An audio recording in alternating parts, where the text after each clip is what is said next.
Feed ഫുട്ബോളിൻ്റെ മറ്റൊരു world cup എഡിഷനിലേക്ക് എല്ലാവർക്കും സ്വാഗതം. ഞാനേ ഇങ്ങനെ ഇരിക്കുകയാണ് കുറച്ച് നേരമായിട്ട്. എനിക്കൊരു ഫ്ലോ കിട്ടുന്നില്ല. റെക്കോർഡിങ് ഞെക്കും ക്ലോസ് ചെയ്യും, ഞെക്കും ക്ലോസ് ചെയ്യും. ഇത് വെറുതെ പറയുന്നൊരു കാര്യമല്ല. അതായത് വേണമെങ്കിൽ എനിക്കിന്ന് രാവിലെ തന്നെ വീഡിയോ ചെയ്യായിരുന്നു, അല്ലെങ്കിൽ നേരത്തെ തന്നെ വീഡിയോ ചെയ്യായിരുന്നു. അതിനുള്ള സമയം എനിക്ക് ഓഫീസിൽ ഉണ്ടായിരുന്നു ഒന്ന്. പക്ഷേ അത് തോന്നിയിട്ട് ചെയ്തിട്ടല്ലേ കാര്യമുള്ളൂ, അല്ലെങ്കിൽ ഭയങ്കര യാന്ത്രികമായി പോകും. അപ്പോൾ എനിക്ക് തന്നെ ഒരു സാറ്റിസ്ഫാക്ഷൻ കിട്ടില്ല. അപ്പോൾ എന്നെ കാണുന്നവർക്കും ഒരു സാറ്റിസ്ഫാക്ഷൻ ഉണ്ടാവില്ല എന്നുള്ളതാണ് എൻ്റെ ഒരു കാഴ്ചപ്പാട്, അല്ലെങ്കിൽ എൻ്റെ ഒരു ധാരണയുള്ളത്. അപ്പോൾ തോന്നിയിട്ട് ചെയ്യണം. ഇപ്പോൾ വീഡിയോ ചെയ്യാൻ തോന്നിയിട്ടാണ് ഇരിക്കുന്നത്, പക്ഷെ എന്നാലും ആ ഒരു ഫ്ലോ കിട്ടുന്നില്ല. എന്താ സംഭവം എന്ന് വെച്ചാൽ, ഞാനിപ്പോഴും ആ ഒരു മാച്ചിൻ്റെ, ആ ഒരു മത്സരത്തിൻ്റെ ആ ഒരു ഋതത്തിലാണ് ഇരിക്കുന്നത്, അല്ലെങ്കിൽ അതിൻ്റെ ഒരു ഫീലിലാണ് ഇരിക്കുന്നത്, അതിൻ്റെ ആ ഒരു മൂഡിലാണ്, ആ ത്രില്ലാണ് ഇരിക്കുന്നത്.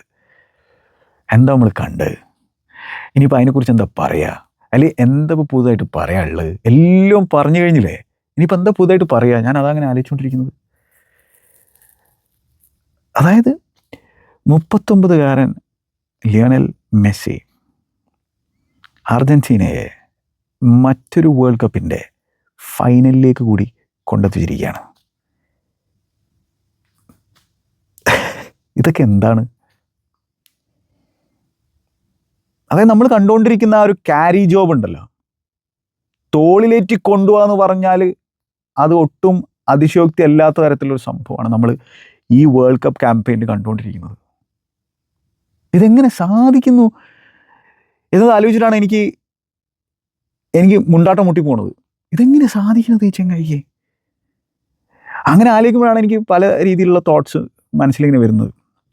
അതായത് ഇപ്പോൾ അർജന്റീനയുടെ ആരാധകരൊക്കെ നോക്കിയിട്ട് പല ആളുകൾ ഇങ്ങനെ പറയും, നിങ്ങൾക്കിപ്പം നല്ല സുഖല്ലേ, വേൾഡ് കപ്പ് അടിക്കുന്നു, ഇപ്പോൾ ഈ വേൾഡ് കപ്പിൽ ഇപ്പോൾ അങ്ങനെ ജയിച്ചുകൊണ്ട് പോകുന്നു, പുറകിൽ പോയാലും നിങ്ങൾക്ക് പ്രശ്നമില്ല, ടെൻഷനില്ല, തിരിച്ചു വരും എന്നുള്ള തോന്നലാണ്, അങ്ങനെ നിങ്ങൾ ജയിക്കുകയാണ്, നിങ്ങളുടെ കൂടെ ഫിഫ ഉണ്ട്, റെഫറി ഉണ്ട്, ഇങ്ങനെ പറഞ്ഞുകൊണ്ടിരിക്കുകയാണ്. റിഗ്ഡാണ് എന്ന് പറഞ്ഞുകൊണ്ടിരിക്കുകയാണ്. അർജന്റീന ഫാൻസ് എത്ര കാലം വേദന അനുഭവിച്ചിട്ടുണ്ടെന്നുള്ളത്, കളിയാക്കലുകൾ അനുഭവിച്ചിട്ടുണ്ടെന്നുള്ളത്, ഭയങ്കരമായിട്ടുള്ള മീമുകളും ബാൻസറുകളും അവർ നേരിട്ടുണ്ടെന്നുള്ളതിൻ്റെ വല്ല ധാരണയും ആൾക്കാർക്കുണ്ടോ, അതോ അതൊക്കെ മറന്നുപോയോ എന്നുള്ളതാണ് ഞാൻ ആലോചിക്കുന്നത്. 2021 ആ കോപ്പ അമേരിക്ക കിരീടം സ്വന്തമാക്കുന്നത് വരെ എത്രത്തോളം അവഹേളനങ്ങൾ നേരിട്ടുണ്ട് അർജന്റീന ആരാധകരാണെങ്കിലും അർജന്റീന പ്ലേയേഴ്സ് ആണെങ്കിലും സാക്ഷാൽ ലിയോണൽ മെസ്സി ആണെങ്കിലും. അതായത് ഇപ്പോൾ ലിയോനെ നെഞ്ചിലേറ്റാനും ലിയോനെ കുറിച്ച് കവിതകൾ രചിക്കാനും ആളെക്കുറിച്ച് ഭീകരമായിട്ടുള്ള വരികൾ എഴുതാനും ആളുകളുണ്ട്, അല്ലേ? അത്തരത്തിൽ എല്ലാവരും കവികളായി മാറുകയാണ് ആളെക്കുറിച്ച് സംസാരിക്കുന്ന സാഹചര്യത്തിൽ. എല്ലാവരും സാഹിത്യകാരന്മാരാകുകയാണ് അദ്ദേഹത്തെക്കുറിച്ച് സംസാരിക്കുമ്പോൾ. കാരണം പല രീതിയിലുള്ള വർണ്ണനകളാണ് നമ്മൾ കണ്ടുകൊണ്ടിരിക്കുന്നത്. കാരണം അതിന് അദ്ദേഹം അർഹനാണ്, ഡിസേർവിങ് ആണ്. പക്ഷേ അവഹേളനങ്ങൾ നേരിട്ടിട്ടുണ്ടായിരുന്ന ഒരു ലിയോണൽ മെസ്സി ഉണ്ടായിരുന്നു, അദ്ദേഹത്തിൻ്റെ കാലം ഉണ്ടായിരുന്നത്. ഷാവിയും ഇനേസ്റ്റോ ഇല്ലാതെ ഒരു പുണ്ണാക്കും ഈ ചെങ്ങായിക്ക് ചെയ്യാൻ സാധിക്കില്ല എന്ന് പറഞ്ഞ് നടന്നിട്ടുള്ള കാലം ഉണ്ടായിരുന്നു എന്നുള്ള കാര്യം ഓർക്കണം. അതായത് ആൾക്ക് ആ ബാഴ്സലോണയിൽ നിന്ന് അങ്ങോട്ട് പുറത്തിറങ്ങിക്കഴിഞ്ഞാൽ, ആ ജേഴ്സി മാറ്റി വെച്ച് കഴിഞ്ഞാൽ ഫുട്ബോൾ പോലും കളിക്കാൻ പറ്റില്ല എന്ന് തരത്തിൽ പോലും ആളെക്കുറിച്ച് പറയുന്നുണ്ടായിരുന്നു പലരും, പല ക്രിട്ടിക്സ് എന്നുള്ള കാര്യം ഓർക്കണം. അതായത് അർജൻറ്റീനയിലേക്ക് പോയി കഴിഞ്ഞാൽ ആളെ കൊണ്ടൊന്നും ചെയ്യാൻ സാധിക്കില്ല, ആകെ ബാഴ്സലോണയിൽ മാത്രമേ എന്തെങ്കിലും ചെയ്യാൻ സാധിക്കുകയുള്ളൂ.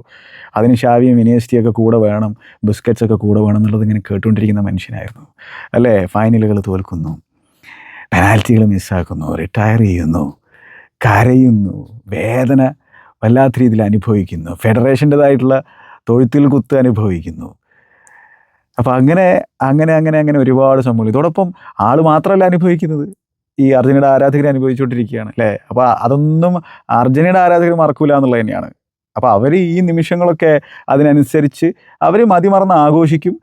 അത് ആഘോഷിക്കാൻ അവർ ഡിസേർവിങ് ആണ് എന്നുള്ളത് തന്നെയാണ് എൻ്റെ ഒരു കാഴ്ചപ്പാടുള്ളത്. അത് ഫുട്ബോൾ ഫാൻസിൻ്റെ കാര്യങ്ങൾ അങ്ങനെയാണ്. നിങ്ങൾ വല്ലാത്ത രീതിയിലുള്ള വേദന കുറേ നാൾ അനുഭവിച്ചിട്ട് നിങ്ങളെ തേടി സക്സസ് വരുന്ന സാഹചര്യത്തിൽ അത് നിങ്ങൾ മതിമറന്ന് തന്നെ ആഘോഷിക്കണം. അതാണല്ലോ ഇപ്പോൾ ഈ അമേരിക്കയിൽ ഇവർ കളിച്ചിട്ട് നമുക്കെന്താണ് കിട്ടുന്നത് എന്നുള്ളതൊക്കെ ആയിരിക്കും പല ആൾക്കാരുടെയും മനസ്സിലുള്ള ചിന്തയൊക്കെ ആയിരിക്കും. അല്ലെങ്കിൽ ഇപ്പോൾ ഈവൻ ക്ലബ് ഫുട്ബോൾ കാണുന്ന ആൾക്കാരോടൊക്കെ ചോദിക്കും, അത് ഓർക്ക് പൈസ കിട്ടുന്നുണ്ട് ഒരു കളിച്ച് കഴിഞ്ഞിട്ടുണ്ടെങ്കിൽ. ഇതെന്ന് പറഞ്ഞാലേ അങ്ങനെയുള്ളവരോട്, അതായത് നിങ്ങൾക്ക് എന്ത് തേങ്ങയാണ് കിട്ടുന്നത് ചോദിച്ചു കഴിഞ്ഞിട്ടുണ്ടെങ്കിൽ, ഇതൊരു മനസ്സിൻ്റെ കളിയാടോ. യെസ്, പന്തുകൊണ്ട് അവർ ഗ്രൗണ്ടിൽ കളിക്കുകയാണ്, പക്ഷേ ഇത് മനസ്സുകൊണ്ടുകൂടി കളിക്കുന്നൊരു കളിയാണ് എന്നുള്ളത് നമ്മൾ മനസ്സിലാക്കണം.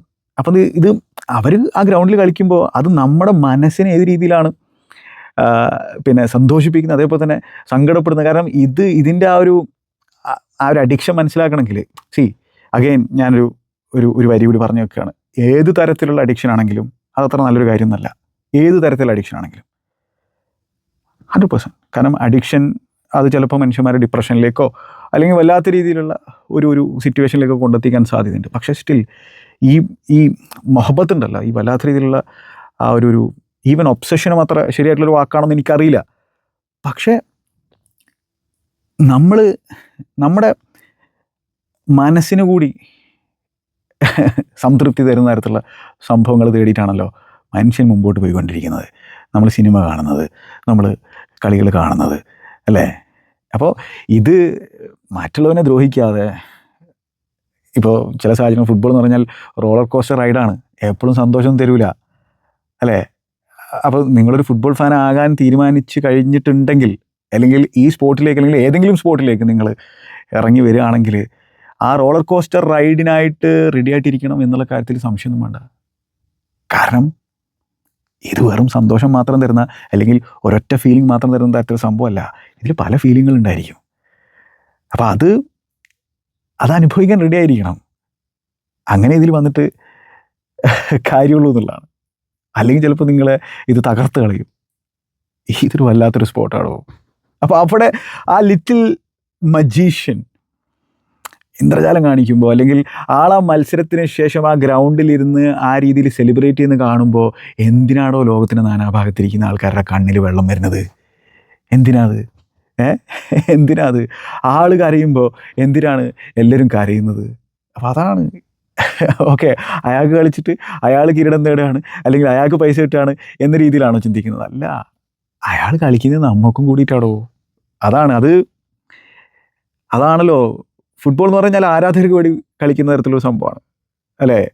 അപ്പോൾ പലരും ചിന്തിക്കും ഇതൊരു ഇൻ്റർനാഷണൽ ഫുട്ബോളാണ്, അർജന്റീനയ്ക്ക് വേണ്ടി മാത്രം കളിക്കുന്നതല്ലേ, അല്ലെങ്കിൽ ഇപ്പോൾ മറ്റ് രാജ്യത്തിൻ്റെ സപ്പോർട്ടേഴ്സ്, ഇപ്പോൾ ബ്രസീലിൽ കളിക്കുമ്പോൾ ബ്രസീലിയൻസിന് വേണ്ടി മാത്രം കളിക്കുന്നതല്ലേ, അല്ലെങ്കിൽ ഈ രീതിയിൽ പിന്നെ പോർച്ചുഗലിന് വേണ്ടി കളിക്കുന്നത് മാത്രമല്ലേ. ഫുട്ബോൾ എന്ന് പറഞ്ഞാൽ അങ്ങനെ അല്ലടോ, ഇതൊരു ഗ്ലോബൽ സ്പോർട്ടാണ്. ഇതിൻ്റെ മാജിക്ക് അത് വേറൊരു സാധനമാണ്. അത് അതിൻ്റെ ആൾക്കാരോട് പറഞ്ഞിട്ടേ കാര്യമുള്ളൂ. അത് പുറത്തു നിന്ന് നോക്കുന്ന ഒരാളെ സംബന്ധിച്ചിടത്തോളം അതിനിപ്പോൾ എന്ത് പറഞ്ഞു കൊടുത്തിട്ടും മനസ്സിലാവില്ല എന്നുള്ളതാണ്. അപ്പോൾ എന്താണ് അതിൻ്റെ ആ മാജിക്ക് മനസ്സിലാവണമെങ്കിൽ അതിലേക്ക് ഇറങ്ങി വരണം, അല്ലാതെ വേറെ വഴിയൊന്നുമില്ല. അല്ലാതെ പറഞ്ഞു കൊടുത്താലൊന്നും ഇപ്പോൾ ഞാനീ പറയുന്ന മണ്ടത്തരങ്ങൾ അതുപോലും അതിൻ്റെ ഒരു എക്സ്പ്ലനേഷൻ ആകില്ല എന്നുള്ളതാണ് എൻ്റെ ഒരു കാഴ്ചപ്പാട്. അപ്പോൾ ഇതൊരു മാജിക്കൽ സ്പോട്ടാണ്. അപ്പോൾ അർജന്റീന ആരാധകരെ സംബന്ധിച്ചിടത്തോളം അവരനുഭവിച്ച സംഭവങ്ങളുണ്ട്. അപ്പോൾ അവർ ഈ ഒരു സാഹചര്യത്തിൽ മതിമറന്ന് ആഘോഷിക്കേണ്ടവർ തന്നെയാണ്. ഫൈനലിലേക്ക് എത്തിയിരിക്കുകയാണ്. മെസ്സി ഇറയിലെ മൂന്നാമത്തെ വേൾഡ് കപ്പ് ഫൈനല്. അൺബിലീവബിൾ സംഭവമാണ്. അതായത് റിഗ്ഡാണെന്നാണ് പറഞ്ഞു കേൾക്കുന്നത് പലരും പറയുന്നത്. ശരിയാണ്, എനിക്കും തോന്നിയിട്ടുണ്ട് ഇത് റിഗ്ഡാണെന്നുള്ളത്. അതെന്തുകൊണ്ടാണെന്നറിയോ? ഈ മനുഷ്യന്മാർ കളിക്കുന്ന കളിയിൽ നിങ്ങൾ എന്തിനാടോ ഈ ഏലിയനെ പിടിച്ച് കളിപ്പിക്കുന്നത്? അത് റിഗ്ഡല്ലേ? അത് ഫൗളല്ലേ? അത് ചെയ്യാൻ പാടുണ്ടോ? അതിനനുസരിച്ചിട്ടുള്ള റൂൾസ് കൊണ്ടുവരണ്ടേ? വേണ്ടേ? അപ്പോൾ അത് റിഗ്ഡാണ്. ഈ മനുഷ്യന്മാരുടെ ഇടയിൽ ഈ ചെങ്ങാനെ കളിപ്പിക്കാൻ പാടില്ല. അതാണ് ഈ സ്പോർട്ടിനോട് ചെയ്യുന്ന അനീതി. സത്യം, റിഗ്ഡാണ്, 100% റിഗ്ഡാണ്. 39 വയസ്സുള്ള ചെങ്ങായി എന്തൊക്കെയാണോ ചെയ്തു കൂട്ടുന്നത്. മാത്രമല്ല ഈ ടീം സ്പെഷ്യൽ ടീമാണ്. ഞാൻ ഇന്നലെ മത്സരം കഴിഞ്ഞുള്ള സാഹചര്യത്തിൽ തന്നെ ആ ഒരു റീൽ ചെയ്തിട്ടുണ്ടായിരുന്നു, യൂട്യൂബ് ഷോർട്സ് ചെയ്തിട്ടുണ്ടായിരുന്നു. നമ്മുടെ ചെക്കൻ അജയ് രാത്രി തന്നെ എനിക്ക് എഡിറ്റ് ചെയ്ത് തന്നു. അതിന് ചെക്കനോട് നന്ദി പറയാതിരിക്കാൻ പറ്റില്ല. ആ സ്നേഹത്തിൻ്റെ പുറത്താണ് അതൊക്കെ ചെയ്യുന്നത്. പക്ഷെ പിന്നെ ലോങ് വീഡിയോ ചെയ്യാനായിട്ട് എനിക്ക് ആ ഒരു സാധനം കിട്ടുന്നുണ്ടായിരുന്നില്ല. അപ്പോൾ അതിൽ പറഞ്ഞിട്ടുള്ള വാചകങ്ങളുണ്ട്. അത് പിന്നെ ഈ ടീം സ്പെഷ്യലാണ്. ലാ സ്കാലനെറ്റ, ലിയണൽ സ്കാലനിയുടെ ഈ അർജൻറ്റീനിയൻ സൈഡ് എന്ന് പറഞ്ഞാൽ ഒരു സ്പെഷ്യൽ ഫുട്ബോൾ ടീമാണ്. അതായത് ഇവന്മാർക്കെതിരെ ലീഡ് എടുത്താൽ മാത്രം പോരാ. അതായത് ഇവരെ തോൽപ്പിക്കണമെങ്കിൽ അവരെ കൊന്നു കളയണം. ഒരിറ്റ് ശ്വാസം ബാക്കി വെച്ചാണ്ടല്ലോ ഇവന്മാർ തിരിച്ചടിക്കും. ചങ്ങായിമാരെ തിരിച്ചടിക്കും. അവരെ തോൽപ്പിക്കണമെങ്കിൽ കംപ്ലീറ്റ്ലി കൊന്നു കളഞ്ഞേക്കണം. അതിനാദ്യം മെസ്സിനെ വെട്ടണം. ആ മെസ്സിനെ വെട്ടാൻ അങ്ങോട്ട് ചെന്ന് കഴിഞ്ഞാൽ ആ പൊതിയുന്ന കൂട്ടമുണ്ട്. അപ്പോൾ ഓരോന്നിനെയും വെട്ടി അരിഞ്ഞ് ആ രീതിയിൽ കുഴിച്ചു മൂടിയാൽ മാത്രമേ അതും ഉറപ്പിക്കണം തീർന്നു എന്നുള്ളത്. അല്ലെങ്കിൽ ഉമ്മാർ പൊങ്ങി വരും. ഇതിൻ്റെ സ്പിരിറ്റ് ഉണ്ടല്ലോ, വേറെ സാധനമാണത്. സൗത്ത് അമേരിക്കൻ ഗ്രിൻറ്റ എന്നൊക്കെ പറയുന്ന തരത്തിലുള്ള സംഭവമാണ് ഇതൊക്കെ. ഇതൊന്നും പറഞ്ഞാൽ അത് ഏത് രീതിയിൽ പറഞ്ഞ് ഫലിപ്പിക്കണമെന്ന് എനിക്കറിയില്ല സത്യം പറഞ്ഞാൽ. ലിയണൽ സ്കലനി മത്സരത്തിന് ശേഷം പറഞ്ഞുള്ള ചില സുന്ദരമായിട്ടുള്ള വാചകങ്ങളുണ്ട്. അതായത് പ്രതിസന്ധി നേരിടുമ്പോഴാണ് ഈ ടീം അതിൻ്റെ മികച്ച ഫുട്ബോൾ കളിക്കുന്നുള്ളത്. അത് ഒരു അൺബിലീവബിൾ സംഭവമാണ്. ഈ ടൂർണമെൻറ്റിൽ നമ്മൾ ഉടനീളം കണ്ടുള്ളൊരു സംഭവമാണ്. എതിരാളികൾ ചെറുതായിട്ടൊന്ന് പാതറിക്കഴിഞ്ഞാണ്ടല്ലോ അത് അപ്പോൾ ബ്ലഡ് സ്മെല്ല് ചെയ്യും ഇവന്മാർ.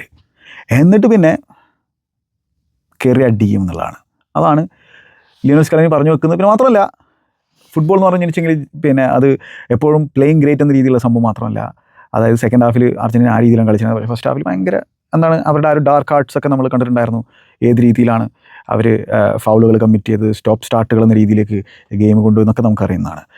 അപ്പോൾ സഫർ ചെയ്യാനും അറിയണം എന്നുള്ളതാണ് ലിയണൽ സ്കലനി പറഞ്ഞു വെക്കുന്നത്. മാത്രമല്ല ഫൈനലിൽ നമ്മളെല്ലാം കൊടുക്കും, ഭയങ്കര ടഫായിരിക്കും എന്ന് പറയുന്നുണ്ട്. പക്ഷെ അതോടൊപ്പം തന്നെ എന്താണ് ഇപ്പോൾ ഈ മത്സരത്തിൽ ഇപ്പോൾ തോറ്റുപോയിരുന്നെങ്കിലും, ഇങ്ങനെ കളിച്ചിട്ട് തോറ്റുപോയിരുന്നെങ്കിലും, അതായത് എല്ലാം കൊടുത്തിട്ട് തോറ്റുപോയിരുന്നെങ്കിലും, 6 or 7 ഗോൾ സ്കോറിങ് ഓപ്ഷൻസ് ഉണ്ടാക്കിയിട്ട് തോറ്റുപോയിരുന്നെങ്കിലും അതങ്ങ് പോട്ടെ എന്ന് വെക്കും എന്നുള്ളതാണ് സ്കലനി പറഞ്ഞു വെക്കുന്നത്. യെസ്, അത് തന്നെയാണ്.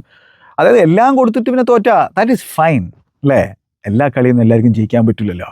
പക്ഷേ എല്ലാം കൊടുത്തിട്ട് തോറ്റു കഴിഞ്ഞാൽ അതങ്ങോട്ട് പോട്ടെ എന്ന് വെക്കും. അതാണ് ഇവിടെ അഗെയിൻ ഇതൊരു കളക്റ്റീവ് എഫേർട്ടാണ്, ടീം എഫേർട്ടാണ്. എല്ലാവരും മികച്ച രീതിയിൽ കളിച്ചിട്ടുണ്ട്. അർജന്റീന സംബന്ധിച്ചോളം ഇംഗ്ലണ്ടിൻ്റെ പക്ഷത്ത് നമ്മൾ നോക്കിക്കഴിഞ്ഞിട്ടുണ്ടെങ്കിൽ തോമസ് ടുക്കെലിൻ്റെ ചേഞ്ചസ്, ഇംഗ്ലണ്ടിൻ്റെ മാനേജറിൻ്റെ ചേഞ്ചസ്, അത് വളരെ നെഗറ്റീവായി അത് ടീമിനെ വല്ലാത്ത രീതിയിൽ ബാധിച്ചിട്ടുണ്ട്. സംശയമില്ലാത്തൊരു കാര്യമാണ്. അത് അർജന്റീനയ്ക്ക് കൂടുതൽ ഇൻവിറ്റേഷൻ കൊടുത്തതാണ് അറ്റാക്ക് ചെയ്യാനായിട്ട്. അത് നല്ല രീതിയിൽ മുതലെടുക്കാൻ അതാണ് പറഞ്ഞത് സ്കലനി പറഞ്ഞ ആ ഒരു ഹെസിറ്റേഷൻ, ആ ഒരു പതറൽ കണ്ടപ്പോൾ അതിനെ എങ്ങനെ നേരിടണം, എങ്ങനെ ആക്രമിക്കണം എന്നുള്ളതിൻ്റെ കൃത്യമായിട്ടുള്ള ധാരണയുണ്ടായിരുന്നു സ്കലനിയുടെ ടീമിന്. സ്കലനിയുടെ സബ്ബുകൾ നോക്കി കഴിഞ്ഞിട്ടുണ്ടെങ്കിൽ ഓരോ സബ്ബിനും അതിൻ്റേതായിട്ടുള്ള വാല്യൂ ഉണ്ടായിരുന്നു, ഓരോ സബ്ബിനും അതിൻ്റേതായിട്ടുള്ള അർത്ഥം ഉണ്ടായിരുന്നു. അയാൾ ഗെയിം റീഡ് ചെയ്യുന്ന പോലെ തോമസ് ടുക്കേലിന് റീഡ് ചെയ്യാൻ സാധിച്ചില്ല എന്നുള്ളതാണ്. അയാൾ ഗെയിം റീഡ് ചെയ്യുന്ന പോലെ ഈ ടൂർണമെൻറ്റിൽ വേറെ ആരും റീഡ് ചെയ്യുന്നത് ഞാൻ കണ്ടിട്ടില്ല എന്നുള്ളത് കൂടി എടുത്തു വേണ്ടതുണ്ട്. യെസ്, ചില ചോദ്യങ്ങളൊക്കെ ബാക്കി നിൽക്കുന്നുണ്ട്. ഓഫ് കോഴ്സ് ഫുട്ബോളാണ്, കളി കഴിഞ്ഞാൽ നമുക്ക് ഏത് തരത്തിലുള്ള അനാലിസിസ് നടത്താൻ സാധിക്കും. ഓഫ് കോഴ്സ് ഇംഗ്ലണ്ടിൻ്റെ ആരാധകരെ സംബന്ധിച്ചോളം, ഇംഗ്ലണ്ടിൻ്റെ പണ്ഡിറ്റുകളെ സംബന്ധിച്ചിടത്തോളം, ഇംഗ്ലണ്ടിൻ്റെ ഫോമർ പ്ലേയേഴ്സിനെ സംബന്ധിച്ചിടത്തോളം എന്താണ് തോമസ് ടുക്കലിൻ്റെ സബ്ബുകൾ ഓവർ ഡിഫെൻസീവ് ആയത്. അതായത് കൂടുതൽ ഡീറ്റെയിൽസിലേക്ക് കടന്നു കഴിഞ്ഞിട്ടുണ്ടെങ്കിൽ ഒരൊറ്റ കാര്യം പറയാം. 55-ാമത്തെ മിനിറ്റിലാണ് ആന്റണി ഗോർഡൻ ഗോൾ അടിക്കുന്നത്, അല്ലെങ്കിൽ ഇംഗ്ലണ്ടിന് ലീഡ് നേടിക്കൊടുക്കുന്നത്. അതിനുശേഷം ലൗതാരോ മാർട്ടിനസിൻ്റെ 92-ാമത്തെ മിനിറ്റിലല്ലേ ആ ഒരു വിന്നിംഗ് ഗോൾ വരുന്നത്. ആ ഒരു സമയം വരെ ഇംഗ്ലണ്ടിൻ്റെ പൊസഷൻ, ബോൾ പൊസഷൻ എത്രയാണെന്ന് അറിയോ? ആവറേജ് പൊസഷൻ 12%, 11.96 എങ്ങാനും. 12% ബോളും പൊസഷൻ മാത്രം. ബാക്കി ഫുൾ ടൈം ബോൾ ഉണ്ടായിരുന്നത് അർജന്റീനയുടെ അടുത്തായിരുന്നു. അവർക്ക് ക്ലിയർ ചെയ്യാൻ മാത്രമേ സാധിക്കുന്നുള്ളത് തിരിച്ച്. അതായത് wave after wave after wave അറ്റാക്കുകൾ ഇങ്ങനെ വന്നുകൊണ്ടിരിക്കുകയാണ്. ആ അറ്റാക്കിൻ്റെ കുന്തമുന അല്ലെങ്കിൽ അതിന് നേതൃത്വം വഹിക്കുന്നതെന്ന് പറഞ്ഞിട്ടുണ്ടെങ്കിൽ സാക്ഷാൽ ലിയണൽ മെസ്സിയാണ്. ലിയണൽ മെസ്സിയാണ് അറ്റാക്കിന് അത് അല്ലെങ്കിൽ അത് നിയന്ത്രിക്കുന്നത്. അങ്ങനെ ഒരു ചെങ്ങായിക്ക് നിങ്ങൾ ആ നിയന്ത്രണം കൊടുത്തു കഴിഞ്ഞാൽ, അതിനുള്ള സമയം കൊടുത്തു കഴിഞ്ഞാൽ, സ്പേസ് കൊടുത്തു കഴിഞ്ഞാൽ അത് ഡേഞ്ചർ ഇൻവൈറ്റ് ചെയ്യുന്ന സാധനമല്ലേ. അത് തന്നെയാണ് കണ്ടത്. എന്താ ഡെലിവറീസ്, എന്താ പാസുകൾ, എന്താ ബോളുകൾ. ഒരു 39-കാരൻ്റെ അഴിഞ്ഞാട്ടം നമ്മൾ കണ്ടതാണ്. എൻസോ ഫെർണാണ്ടസിൻ്റെ ഗോൾ വാസ് ട്രെമെൻഡസ് ഗോൾ. അതിലും മെസ്സിയുടെ ഇമ്പാക്റ്റ് ഉണ്ട്. എൻസോ ഔട്ട്സൈഡ് ദ ബോക്സിൽ നിന്ന് കിട്ടിലൻ സാധനമാണ് അടിച്ച് കയറ്റിയിട്ടുള്ളത്. യെസ്, അതും ടാക്ടിക്സിൻ്റെ ഭാഗമാണ്. നമ്മൾ പ്രിവ്യൂവിൽ സംസാരിച്ചതായിരുന്നു.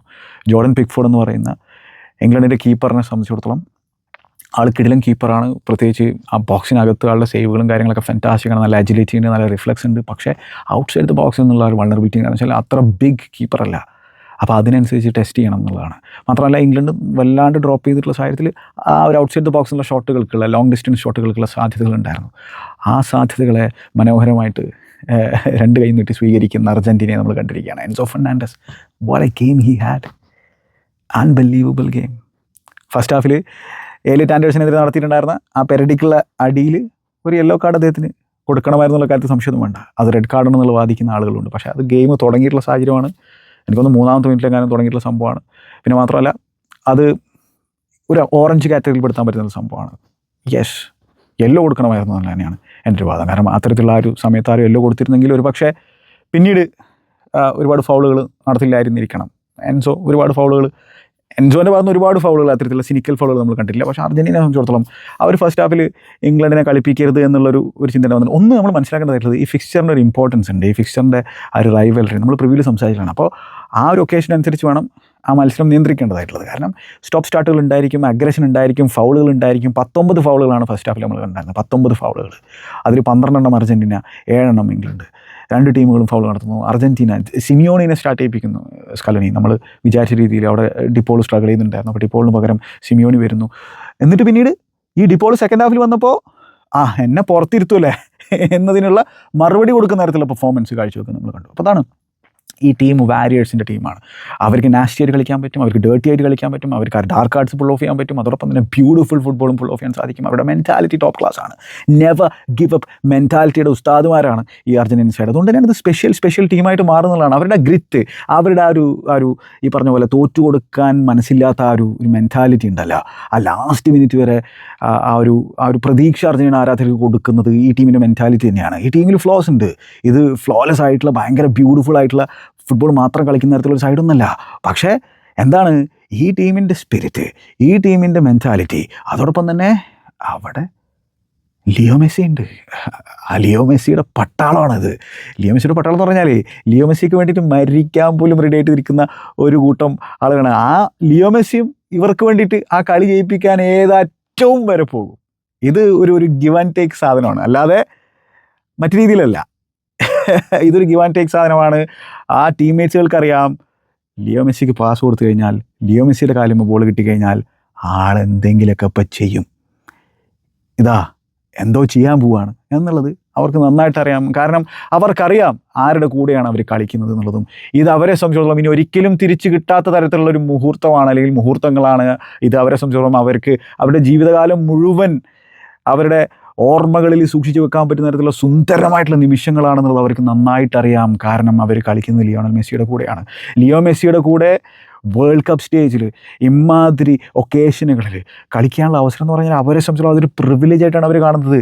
ലിയോയുടെ കൂടെ കളിക്കുക എന്ന് പറഞ്ഞാൽ പ്രിവിലേജ് ആയിട്ടാണ് അവർ കാണുന്നത്. ഈ കാണുന്ന നമ്മളും ആ രീതിയിൽ ഇതൊരു പ്രിവിലേജാണ് സത്യം പറഞ്ഞാൽ. ഈ 39-ാമത്തെ വയസ്സിലും ചെങ്ങായി ഈ മാജിക് പുൾ ഓഫ് ചെയ്യുന്നത് കാണുക എന്നൊക്കെ പറഞ്ഞാൽ അത് പ്രിവിലേജ് അല്ലേ? Yes, coming back. അതായത് ഈ പറഞ്ഞ പോലെ ഫസ്റ്റ് ഹാഫിൽ സ്റ്റോപ്പ് സ്റ്റാർട്ടുകൾ ഇംഗ്ലീഷ് ആരാധകരെ സംബന്ധിച്ചിടത്തോളം യെസ് ചിലതൊക്കെ പണിഷ് ചെയ്യണമായിരുന്നു. യെല്ലോ കാർഡൊക്കെ നേരത്തെ കൊടുക്കണമായിരുന്നു. സിമിയോണി ആ റൈറ്റ് സൈഡിൽ സിമിയോണി കളിക്കുന്നുണ്ടായിരുന്നു.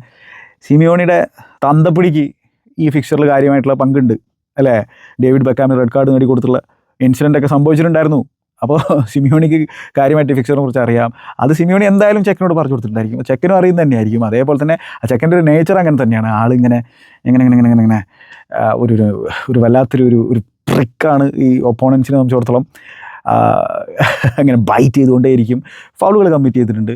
പക്ഷേ റെഫറി ആ ഒരു രീതിയിലൊരു പാറ്റേൺ സെറ്റ് ചെയ്തിട്ടുണ്ടായിരുന്നു. 2 ടീമുകളെ സംബന്ധിച്ചിടത്തോളം ഫൗൾ അലവിയുന്നില്ല. കാരണം വെച്ചാൽ ആ ഒരു ഒക്കേഷൻ അനുസരിച്ചിട്ടാണ് ചങ്ങായി മത്സരം റെഫറി ചെയ്തിട്ടുണ്ടെന്നാണ് എനിക്ക് തോന്നുന്നത്. കാരണം വെച്ചാൽ ഇതൊരു ബിഗ് റൈവലറിയാണ്. അതായത് കേവലം ഒരു വേൾഡ് കപ്പ് സെമി ഫൈനൽ മത്സരമാണ്. അതോടൊപ്പം തന്നെ ഇതൊരു മാസീവ് റൈവലറിയാണ്, ഭീകരമായിട്ടുള്ള റൈവലറിയാണ്. അതിൽ ഓഫ് ദ ഫീൽഡ് ഇഷ്യൂസ് പോലും ഉണ്ട് എന്നുള്ള കാര്യം ഓർക്കേണ്ടതുണ്ട്. വെറും ഒരു ഫുട്ബോൾ മാച്ച് മാത്രമാണെന്ന് ലിയോണൽ സ്കലോനി പറയുമ്പോഴും ലിയോണൽ മെസ്സി മത്സരത്തിന് ശേഷം പറഞ്ഞ യെസ് ഇതൊരു ഫുട്ബോൾ മാച്ചാണ്, പക്ഷേ ആ നാഷണൽ ആന്തം ചൊല്ലിയിട്ടുള്ള സാഹചര്യത്തിൽ പിന്നീട് അതിൻ്റെ മൂടേ മാറി എന്നുള്ളതാണ് പുള്ളി പറഞ്ഞു വെക്കുന്നത്. യെസ്, അപ്പോൾ അർജൻറ്റീനക്കാരെ സംബന്ധിച്ചിടത്തോളം അവർക്ക് അവരുടേതായിട്ടുള്ള കാരണങ്ങളുണ്ട്. ഇംഗ്ലീഷുകാരെ സംബന്ധിച്ചിടത്തോളം അവർക്ക് അവരുടേതായിട്ടുള്ള കാരണങ്ങളുണ്ട്. അപ്പോൾ അഗെയിൻ എന്താണ് ചില ഓവർ അഗ്രസീവായിട്ടുള്ള ഫൗളുകൾ ചിലതൊക്കെ ആൾ പിന്നെ വിട്ടുകൊടുക്കുന്ന സാഹചര്യം ഉണ്ടായിരുന്നു ഫസ്റ്റ് ഹാഫിൽ. ആ ഒരു ഒക്കേഷൻ അനുസരിച്ചതാണ് എനിക്ക് തോന്നിയിട്ടുള്ളത്. എലിയറ്റ് ആൻഡേഴ്സനാണ് മത്സരത്തിൽ ആദ്യത്തെ യെല്ലോ കാർഡ് കിട്ടുന്നത്. എലിയറ്റ് ആൻഡേഴ്സനെ തുടക്കത്തിൽ തന്നെ ടാർഗറ്റ് ചെയ്തിട്ടുണ്ടായിരുന്നു പിന്നെ അർജൻറ്റീന. കാരണം എലിയറ്റ് ആൻഡേഴ്സൺ ഇംഗ്ലണ്ടിനെ സംബന്ധിച്ചിടത്തോളം അവരുടെ ഒരു പിവോട്ടിൽ വളരെ ഇമ്പോർട്ടൻ്റ് ആയിട്ടുള്ള പ്ലെയർ ആണല്ലോ. കാരണം ആ പാസുകൾ മുമ്പോട്ട് കൊടുക്കാൻ പറ്റുന്ന പ്ലെയറാണ്. ഫസ്റ്റ് ഹാഫ് എന്ന് പറഞ്ഞാൽ അത്രയും ഫൗളുകൾ നിറഞ്ഞൊരു സ്റ്റോപ്പ് സ്റ്റാർട്ടുകൾ നിറഞ്ഞൊരു ഫസ്റ്റ് ഹാഫ് ആയിരുന്നു. 0.08 എങ്ങനെയാണ് XG കമ്പൈൻഡ് ആയിട്ട് രണ്ട് ടീമുകൾ കൂടി ക്രിയേറ്റ് ചെയ്തിട്ടുള്ളത്. 30 മിനിറ്റ് വരെ ഒരു ഷോട്ട് പോലും ഉണ്ടായിരുന്നില്ല. വേൾഡ് കപ്പിൽ ഈ രീതിയിൽ ഒരു ഷോട്ട് പോലും പറക്കാത്ത 30 മിനിറ്റ് ഉണ്ടായിട്ടില്ല എന്നുള്ളതൊക്കെയാണ് വായിച്ചെടുക്കാൻ പറ്റുന്നത്. വെറും 3 അറ്റംപ്റ്റുകൾ മാത്രമേ ഫസ്റ്റ് ഹാഫിൽ ഉണ്ടായിരുന്നുള്ളൂ. അപ്പോൾ അങ്ങനത്തെ ഒരു ഫസ്റ്റ് ഹാഫ് ആയിരുന്നു. അപ്പോൾ അത് അർജൻറ്റീനയുടെ തന്ത്രത്തിൻ്റെ ഭാഗം കൂടിയായിരുന്നതാണ് ഞാൻ കണക്കാക്കുന്നത്. ആ രീതിയിൽ എന്താണ് ഫ്രസ്ട്രേറ്റ് ചെയ്യിപ്പിക്കുക, തലയിൽ കയറാൻ ശ്രമിക്കുക, അങ്ങനത്തെ ഒരു പരിപാടി, ആ ഒരു ഡാർക്ക് ആർട്സ് എന്നൊക്കെ പറയാൻ പറ്റുന്ന തരത്തിലുള്ള സംഭവം അർജൻറ്റീനയുടെ ഭാഗം നമ്മൾ കണ്ടിട്ടുണ്ടായിരുന്നു. പക്ഷെ അങ്ങനെയൊക്കെ ആണെങ്കിലും ഇംഗ്ലണ്ട് അവരുടെ ഗെയിം പ്ലാനായിട്ട് സ്റ്റിക്ക് ചെയ്ത് നിൽക്കുന്നു. തോമസ് ടുക്കേൽ മോർഗൻ റോജേഴ്സിനാണ് റൈറ്റ് സൈഡിൽ കളിപ്പിക്കുന്നത്. സാക്ക അത്ര ഫിറ്റല്ല തോന്നുന്നു. ലെഫ്റ്റ് സൈഡിൽ ഗോർഡൻ, ഹാരി കെയ്ൻ സ്ട്രൈക്കറായിട്ട്, ജൂഡ് ബെല്ലിംഗാം അവരുടെ പുറകിൽ ആ ഒരു 10 റോളിൽ, ഡബിൾ പിവോട്ടിൽ ഡെക്ലൻ റൈസും എലിയറ്റ് ആൻഡേഴ്സണും. ഡെക്ലൻ റൈസ് ഫുള്ളി അങ്ങോട്ട് ആ ഇൽനെസ് മാറിയിട്ടില്ല എന്നാണ് മനസ്സിലാക്കാൻ സാധിക്കുന്നത്. ആളെ എന്തിനു പിൻവലിച്ചു സെക്കൻഡ് ഹാഫിൽ എന്നുള്ള ചോദിക്കാണ് ആളുകൾ ചോദിക്കുന്നത്. ആൾക്ക് വയ്യായിരുന്നു, അതുകൊണ്ടാണ് ആളെ പിൻവലിച്ചത്. അപ്പോൾ പിന്നെ ഡിഫൻസിലേക്ക് പോയി കഴിഞ്ഞാൽ റീസ് ജെയിംസ് സ്റ്റാർട്ട് ചെയ്യുന്ന ഹ്യൂജ് ബൂസ്റ്റാണത് ഇംഗ്ലണ്ടിനെ സംബന്ധിച്ചിടത്തോളം. ലെഫ്റ്റ് ബാക്ക് ആയിട്ട് പിന്നെ ജഡ് സ്പെൻസിനെ സ്റ്റാർട്ട് ചെയ്യിപ്പിക്കുന്നത് വെച്ചാൽ ആ പേസും ആൾ മികച്ച രീതിയിൽ ഇമ്പാക്റ്റ് വേൾഡ് കപ്പിൽ ഉണ്ടാക്കിയിട്ടുണ്ടല്ലോ. ഡിഫൻസിൽ ജോൺ സ്റ്റോൺസും മാർഗഹിയും ഫാന്റാസ്റ്റിക് ഡിഫൻസാണ്. അർജൻറ്റീനയെ സംബന്ധിച്ചിടത്തോളം ഈ പറഞ്ഞ പോലെ സിമിയോണി വരുന്നു ഡിപ്പോളിന് പകരമായിട്ട്. ബാക്കിയെല്ലാം പഴയതുപോലെ തന്നെ, വലിയ മാറ്റമോ ഒന്നുമില്ല. ആ ഒരു മാറ്റമാണ് വരുത്തിയിട്ടുണ്ടായിരുന്നത്. പക്ഷെ അതൊരു ഇമ്പോർട്ടൻറ്റ് മാറ്റമായിരുന്നു സ്കലോണി വരുത്തിയിട്ടുണ്ടായിരുന്നത്. അപ്പോൾ അങ്ങനെയുള്ള ആ ഒരു മത്സരം. അപ്പോൾ ഇതിൽ പറഞ്ഞ പോലെ സ്റ്റോപ്പ് സ്റ്റാർട്ടുകളാണ് നടക്കുന്നത്. എൻസോ ഫെർണാണ്ടസിൻ്റെ ഇൻസിഡൻറ്റ് സംഭവിക്കുന്നതിന് മുമ്പ് ലിയോ മെസ്സി ആ ഒരു ആളുടെ അടുത്ത് ബോൾ പിൻ ചെയ്യാനുള്ള ശ്രമം ഇംഗ്ലണ്ട് നടത്തുന്നുണ്ടായിരുന്നു. അതിൽ ചെറിയൊരു ഫൗൾ ഉണ്ട് എന്നുള്ളതാണ് വാദം ഉണ്ടായിരുന്നത്. പക്ഷേ അതിനുശേഷമാണ് എൻസോയുടെ ഇൻസിഡൻറ്റ് സംഭവിക്കുന്നത് എന്നുള്ള കാര്യം പറഞ്ഞത്. എനിവേ ഫൈസ്റ്റി ആയിട്ടുള്ള ഒരു നിലയിലേക്ക് മത്സരം പോയിക്കൊണ്ടിരിക്കുകയാണ്. പക്ഷേ ഇംഗ്ലണ്ട് അവരുടെ ഗെയിം പ്ലാനിൽ സ്റ്റിക്ക് ചെയ്യുന്നു. അങ്ങനെ സ്റ്റിക്ക് ചെയ്തിട്ടുള്ള ഗെയിം പ്ലാനിൽ അവർ ഈവൻ ചില സാധനങ്ങൾ ഫ്രണ്ടിൽ നിന്ന് പ്രസ് ചെയ്യാൻ ശ്രമിക്കുന്നുണ്ട്. കുട്ടി റമേറോയുടെ ഒരു ഇൻസിഡൻറ്റ് ഉണ്ടായിരുന്നു. ആ സമയത്ത് അർജൻറ്റീനയുടെ ആരാധകരുടെ ടെൻഷനൊന്നും ഇല്ല കേട്ടോ. ഇങ്ങനെയാണല്ലോ പറഞ്ഞിട്ടുണ്ടായിരുന്നത്. ഒരു ടെൻഷനില്ലാണ്ട് കാണുന്ന കളിയാണിത്. എന്ത് ടെൻഷൻ എന്നുള്ളത്. ഏതെങ്കിലും ഒരു കളി ഈ വേൾഡ് കപ്പിൽ ടെൻഷൻ ഇല്ലാണ്ട് നിങ്ങൾ കണ്ടിട്ടുണ്ടോ? ഗ്രൂപ്പ് അല്ലാണ്ട് ഏതെങ്കിലും ഒരു കളി എനിക്ക് തോന്നുന്നില്ല. എല്ലാ കളിയിലും യെസ്, ഈ ടീമിൻ്റെ മെൻറ്റാലിറ്റി ടോപ്പ് ക്ലാസ് ആണ്. പുറകിൽ പോകുന്ന കാര്യത്തിൽ ഈ ടീം മറ്റൊരു രൂപത്തിലേക്ക് മാറും. കാരണം വെച്ചാൽ അപ്പോൾ ഞാൻ പലപ്പോഴും പറഞ്ഞിട്ടുണ്ട്, ലിയോ മെസ്സി എന്ന് പറഞ്ഞൊരു ഗോസ്റ്റാണ്. അതായത് ആൾ ചിലപ്പോൾ നോക്കിയാൽ കാണില്ല, പക്ഷേ ആളങ്ങോട്ട് പ്രത്യക്ഷപ്പെടും. ഈ ടീമിന് ഏറ്റവും കൂടുതൽ ആവശ്യം വരുന്ന സാഹചര്യത്തിൽ പ്രത്യക്ഷപ്പെടും. എന്നിട്ട് ഓരോരുത്തർക്ക് വരം കൊടുക്കും. അതാണ് നമ്മൾ കണ്ടുകൊണ്ടിരിക്കുന്നത്. മാൻ, ഞാൻ പറഞ്ഞല്ലോ, ഇത് റിഗ്ഡാണ്. ഇയാളെ കളിപ്പിക്കാൻ പാടില്ല.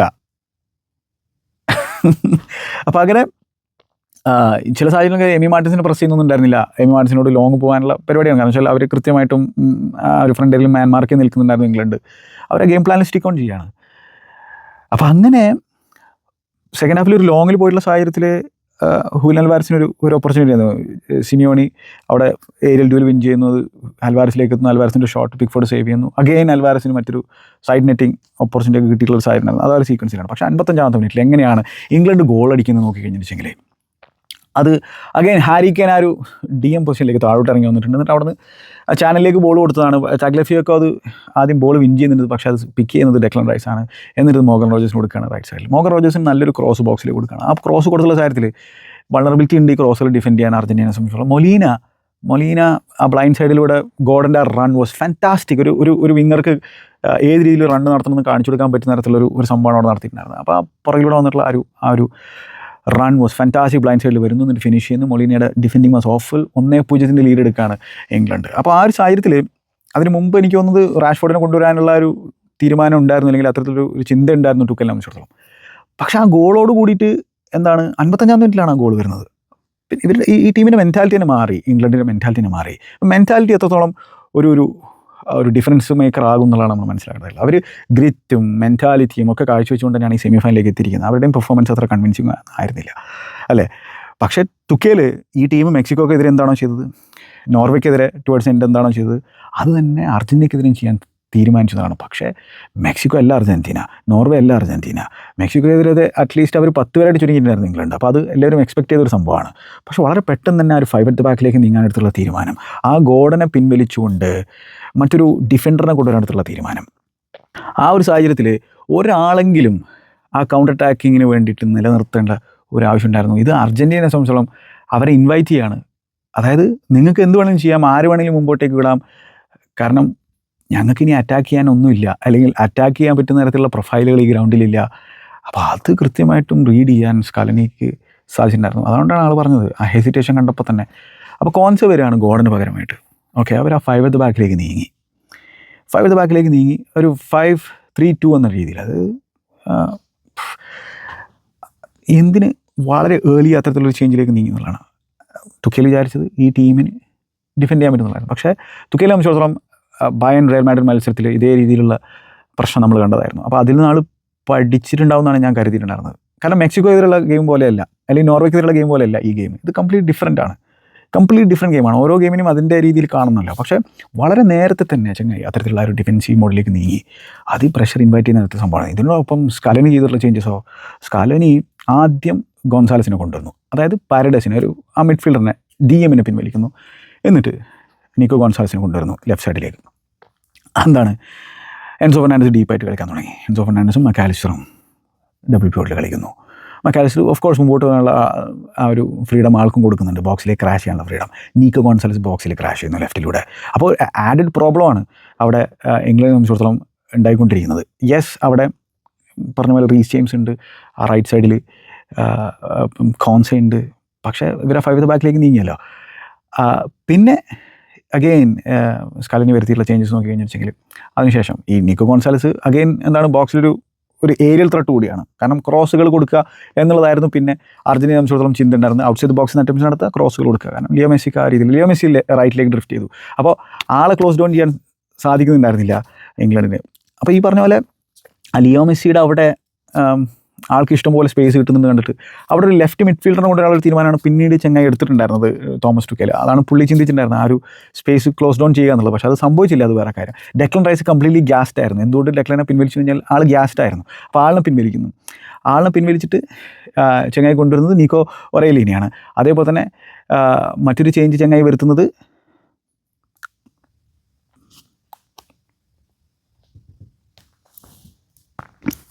റീസ് ജെയിംസിനെ പിൻവലിച്ചുകൊണ്ട് ഡാൻ ബേണെ കൊണ്ടുവരാനുള്ള തീരുമാനം. അത് ക്രോസുകൾ ബോക്സിലേക്ക് വരുന്നുണ്ട്. റീസ് ജെയിംസിന് പിന്നെ ഇഞ്ചുർഡ് ആയിട്ടുണ്ടായിരുന്നു, അങ്ങനത്തെ സംഭവമുണ്ട്. അപ്പോൾ പിന്നെ കോൺസാര ഏരിയയിലേക്ക് പോകുന്നു, ഡാൻ ബേൺ ആ ഒരു ഡിഫൻസിലേക്ക് കയറി വരുന്നു. അപ്പോൾ ക്രോസുകൾ തടയുക എന്നുള്ള ലക്ഷ്യം കൂടി ഉണ്ട്. പക്ഷേ വേവ് ആഫ്റ്റർ അറ്റാക്ക് ഇങ്ങനെ വന്നുകൊണ്ടിരിക്കുകയാണ്, ക്രോസുകൾ ഇങ്ങനെ വന്നുകൊണ്ടിരിക്കുകയാണ്, നിയർലി മൊമെൻറ്റ്സ് സംഭവിച്ചുകൊണ്ടിരിക്കുകയാണ് അർജൻറ്റീനയെ സംബന്ധിച്ചിടത്തോളം. അപ്പോൾ ഇതിങ്ങനെ പുറകോട്ട് പോയി കഴിഞ്ഞാൽ, ഭയങ്കരമായി ഡീപ്പായി കഴിഞ്ഞാൽ അത് പ്രശ്നമാണെന്നത് മനസ്സിലാക്കാൻ അപ്പോൾ തുക്കേലിന് സാധിച്ചില്ല എന്നുള്ളതാണ്. ഒരു വിങ്ങറിനെ, ആ ഗോർഡനെ പിൻവലിക്കുന്നതിന് പകരം, ഗോർഡനെ അപ്പോൾ പിൻവലിക്കേണ്ട കാര്യം ഉണ്ടായിരുന്നത് പോലും ഒരു ചോദ്യമാണ്. അല്ലെങ്കിൽ ആ ഒരു സമയത്ത് ഒരു ഡിഫൻഡറെ കൊണ്ടുവരുന്ന പകരം മറ്റൊരു വിങ്ങറിനെ കൊണ്ടുവന്നിട്ട് ആ വിങ്ങറിനെ ആ ഒരു പിന്നെ കുറച്ച് മുമ്പോട്ട് കയറ്റി നിർത്തിയിരുന്നെങ്കിൽ അർജൻറ്റീനയെ സംബന്ധിച്ചിടത്തോളം അവർക്ക് മറ്റൊരു ത്രെട്ടിനെ കൂടി ചിന്തിക്കേണ്ട ഒരു സാഹചര്യം വന്നേനെ. ഇത് കംപ്ലീറ്റ്ലി സൈക്കോളജിക്കലി, ഇപ്പോൾ സെസ്ക് ഫാബ്രിഗാസ് ഒക്കെ പറഞ്ഞ പോലെ 1-0 ലീഡ് എടുക്കുന്ന സാഹചര്യത്തിൽ ഞാൻ ഒരു അറ്റാക്കറിനെ പിൻവലിച്ച് ഒരു ഡിഫൻഡറിനെ കൊണ്ടുവരില്ല എന്നുള്ളത്. കാരണം വെച്ചാൽ അത് ആ ടീമിന് കൊടുക്കുന്ന തരത്തിലുള്ള മെസ്സേജ് എന്ന് പറഞ്ഞാൽ ഇനി താഴോട്ട് ഇറങ്ങിക്കോ, ഡ്രോപ്പ് ചെയ്തോ, ഡിഫെൻഡ് ചെയ്തോ ഡീപ്പായിട്ട് എന്നുള്ളതാണ്. അത് തന്നെയാണ് ഇവിടെ സംഭവിക്കുന്നത്. മെൻ്റലി അവരെ താഴോട്ട് പുറകോട്ട് വലിച്ചുകൊണ്ടിരിക്കുകയാണ്. ഹാരി കെയ്ൻ ആ ഒരു കൗണ്ടർ അറ്റാക്കിംഗ് ത്രെട്ട് പൊസിഷൻ തരത്തിലുള്ള പ്രൊഫൈലല്ല. വേണമെങ്കിൽ ഹാരി കെയ്നെ പിൻവലിച്ചിട്ട് മറ്റൊരു അറ്റാക്കിംഗ് പ്ലെയറിനെ, പേസുള്ള ഒരു പ്ലെയറിനെങ്കിലും ഇൻട്രൊഡ്യൂസ് ചെയ്യാൻ പറ്റുന്നത് തോമസ് ടുക്കേൽ ചെയ്തില്ല. തോമസ് ടുക്കേൽ സംബന്ധിച്ചിടത്തോളം കംപ്ലീറ്റ്ലി ആളുടെ കാൽക്കുലേഷൻ തെറ്റിപ്പോവാണ്. ആൾ വിചാരിച്ച ഈ ടീമിനെ ഡിഫെൻഡ് ചെയ്യാൻ പറ്റുന്നതാണ്. എങ്ങനെയാണത് 55ാമത്തെ മിനിറ്റ് മുതൽ നിങ്ങൾ ഡിഫെൻഡ് ചെയ്യാൻ ശ്രമിച്ചു കഴിഞ്ഞാൽ അത് തോന്നിയാസല്ലേ, അത് ദുരന്തമല്ലേ? ആ രീതിയിൽ ഡിഫെൻഡ് ചെയ്യാൻ പറ്റുമോ? ഇവിടെ അറ്റാക്കിംഗ് പ്ലേയേഴ്സ് ഉണ്ടല്ലോ, ലിയോ മെസ്സി ഉള്ള സൈഡല്ലേ. അപ്പോൾ അത്തരത്തിലുള്ള ആ ഒരു ദുരന്തം ഡിസിഷൻ മേക്കിംഗ് നമ്മൾ തോമസ് ടുക്കേലിൻ്റെ ഭാഗത്ത് നിന്ന് കാണുന്നു. എനിക്ക് ഭയങ്കര ഇഷ്ടമുള്ള കോച്ചാണ്. പക്ഷേ ആളിപ്പോൾ ഇത് റിപ്പീറ്റ് ചെയ്തുകൊണ്ടിരിക്കുകയാണ്. ബയണിന് ആ ഒരു ചാമ്പ്യൻസ് ലീഗ് മത്സരത്തിൽ ചെയ്യുന്നു, ഇപ്പോൾ ഈ മത്സരത്തിലും ചെയ്യുന്നു. ഭയങ്കര കോസ്റ്റ്ലി ആകുന്ന ഒരു സാഹചര്യം നമ്മൾ കണ്ടിരിക്കുകയാണ്. പിന്നെ ആളെന്താ ചെയ്തെന്ന് വെച്ചാൽ, അപ്പോൾ അഗെയിൻ നിക്കോറലിന ആ ലെഫ്റ്റ് മിഡ്ഫീൽഡ് അവിടെ ജഡ്ജ് പെൻസിൻ്റെ കൂടെ സപ്പോർട്ടിന് കൊടുത്താണ്. പക്ഷേ സ്റ്റിൽ മെസ്സി ആ സ്പേസ് ഫൈൻഡ് ചെയ്തുകൊണ്ടിരിക്കുകയാണ്. മെസ്സി ഇങ്ങനെ ക്രോസിലിട്ടുകൊണ്ടിരിക്കുകയാണ്. മെസ്സിയുടെ ഈ ക്രോസുകളൊക്കെ തുടങ്ങുന്നതിന് മുമ്പേ തന്നെ ഈ പുറകിൽ പോയിട്ടുള്ള സാഹചര്യത്തിൽ ആൾ തുടങ്ങി. ഇതിനിടയിൽ ജൂഡ് ബെല്ലിംഗാമുമായിട്ടുള്ള ഒരു പരിപാടി ഉണ്ടായിരുന്നു. മെസ്സിനെ ചൊടിപ്പിച്ചിട്ടുണ്ടായിരുന്നു ജൂഡ്. അപ്പോൾ അതിന് മെസ്സി അവർക്കുള്ള ഒരു സാധനം കാണിക്കുന്നു. അൺബിലീവബിൾ മാൻ. മെസ്സിനെ കുറിച്ച് ജൂഡ് ബെല്ലിംഗാം മത്സരത്തിന് ശേഷം ഫാന്റാസ്റ്റിക്കായിട്ട് സംസാരിച്ചിട്ടുണ്ട്. ഹാരി കെയ്ൻ ഫാന്റാസ്റ്റിക്കായിട്ട് സംസാരിച്ചിട്ടുണ്ട്. മെസ്സി മത്സരത്തിന് ശേഷം ഇംഗ്ലീഷ് പ്ലേയേഴ്സിൻ്റെ അടുത്തേക്കൊക്കെ പോയിട്ട് അവരെ പിന്നെ സമാധാനിപ്പിക്കുന്ന ചിത്രമൊക്കെ നമ്മൾ കണ്ടിട്ടുണ്ട്. ഓഫ് കോഴ്സ് മത്സരത്തിന് ശേഷം ജൂഡ് ബെല്ലിംഗാം, ബാർക്കോ ഇൻസിഡൻറ്റ്, അതേപോലെ തന്നെ അർജൻറ്റീനൻ പ്ലേയേഴ്സ് അത് എന്താ പറയുക, അവരുടെ ഒരു പൊളിറ്റിക്കൽ മെസ്സേജ് കാഴ്ചവെക്കാൻ ശ്രമിക്കുന്നു. അത്തരത്തിലുള്ള സംഭവങ്ങളൊക്കെ നമ്മൾ കണ്ടിട്ടുണ്ടായിരുന്നു. അപ്പോൾ ഞാൻ പറഞ്ഞല്ലോ, ഈ മാൽവിനാസിൻ്റെ ചരിത്രം നമ്മൾ ആ പ്രിവ്യൂവിൽ സംസാരിച്ചതാണ്. അത് എങ്ങനെയാണ് അന്നത്തെ ഭരണകൂടം, ആ റൈറ്റ് വിങ് ഭരണകൂടം, അർജൻറ്റീനയിലെ റൈറ്റ് വിങ് ഭരണകൂടം അത് നാഷണലിസത്തിൻ്റെ ഒരു സിമ്പലാക്കി യൂസ് ചെയ്തത്, ജനങ്ങളെ ആ രീതിയിൽ യൂസ് ചെയ്യുന്നുള്ളത്. കാരണം റൈറ്റ് വിങ് എക്സ്ട്രീം റൈറ്റ് വിങ്ങിൻ്റെ ഒരു രീതി അങ്ങനെയാണ്. അതൊരു മിലിറ്ററി ഡിക്റ്റേറ്റർഷിപ്പ് ആയിരുന്നു ആ കാര്യത്തിൽ. അവരുടെ രീതി അങ്ങനെയാണ്. അത് എന്തായാലും ഇവരുടെ ആ ഒരു റൂട്ട്സിൽ ആഴത്തിൽ ഇറങ്ങി ചെന്നിരിക്കുകയാണ്. അതാണ് ഇപ്പോൾ നമ്മൾ കണ്ടുകൊണ്ടിരിക്കുന്നത്.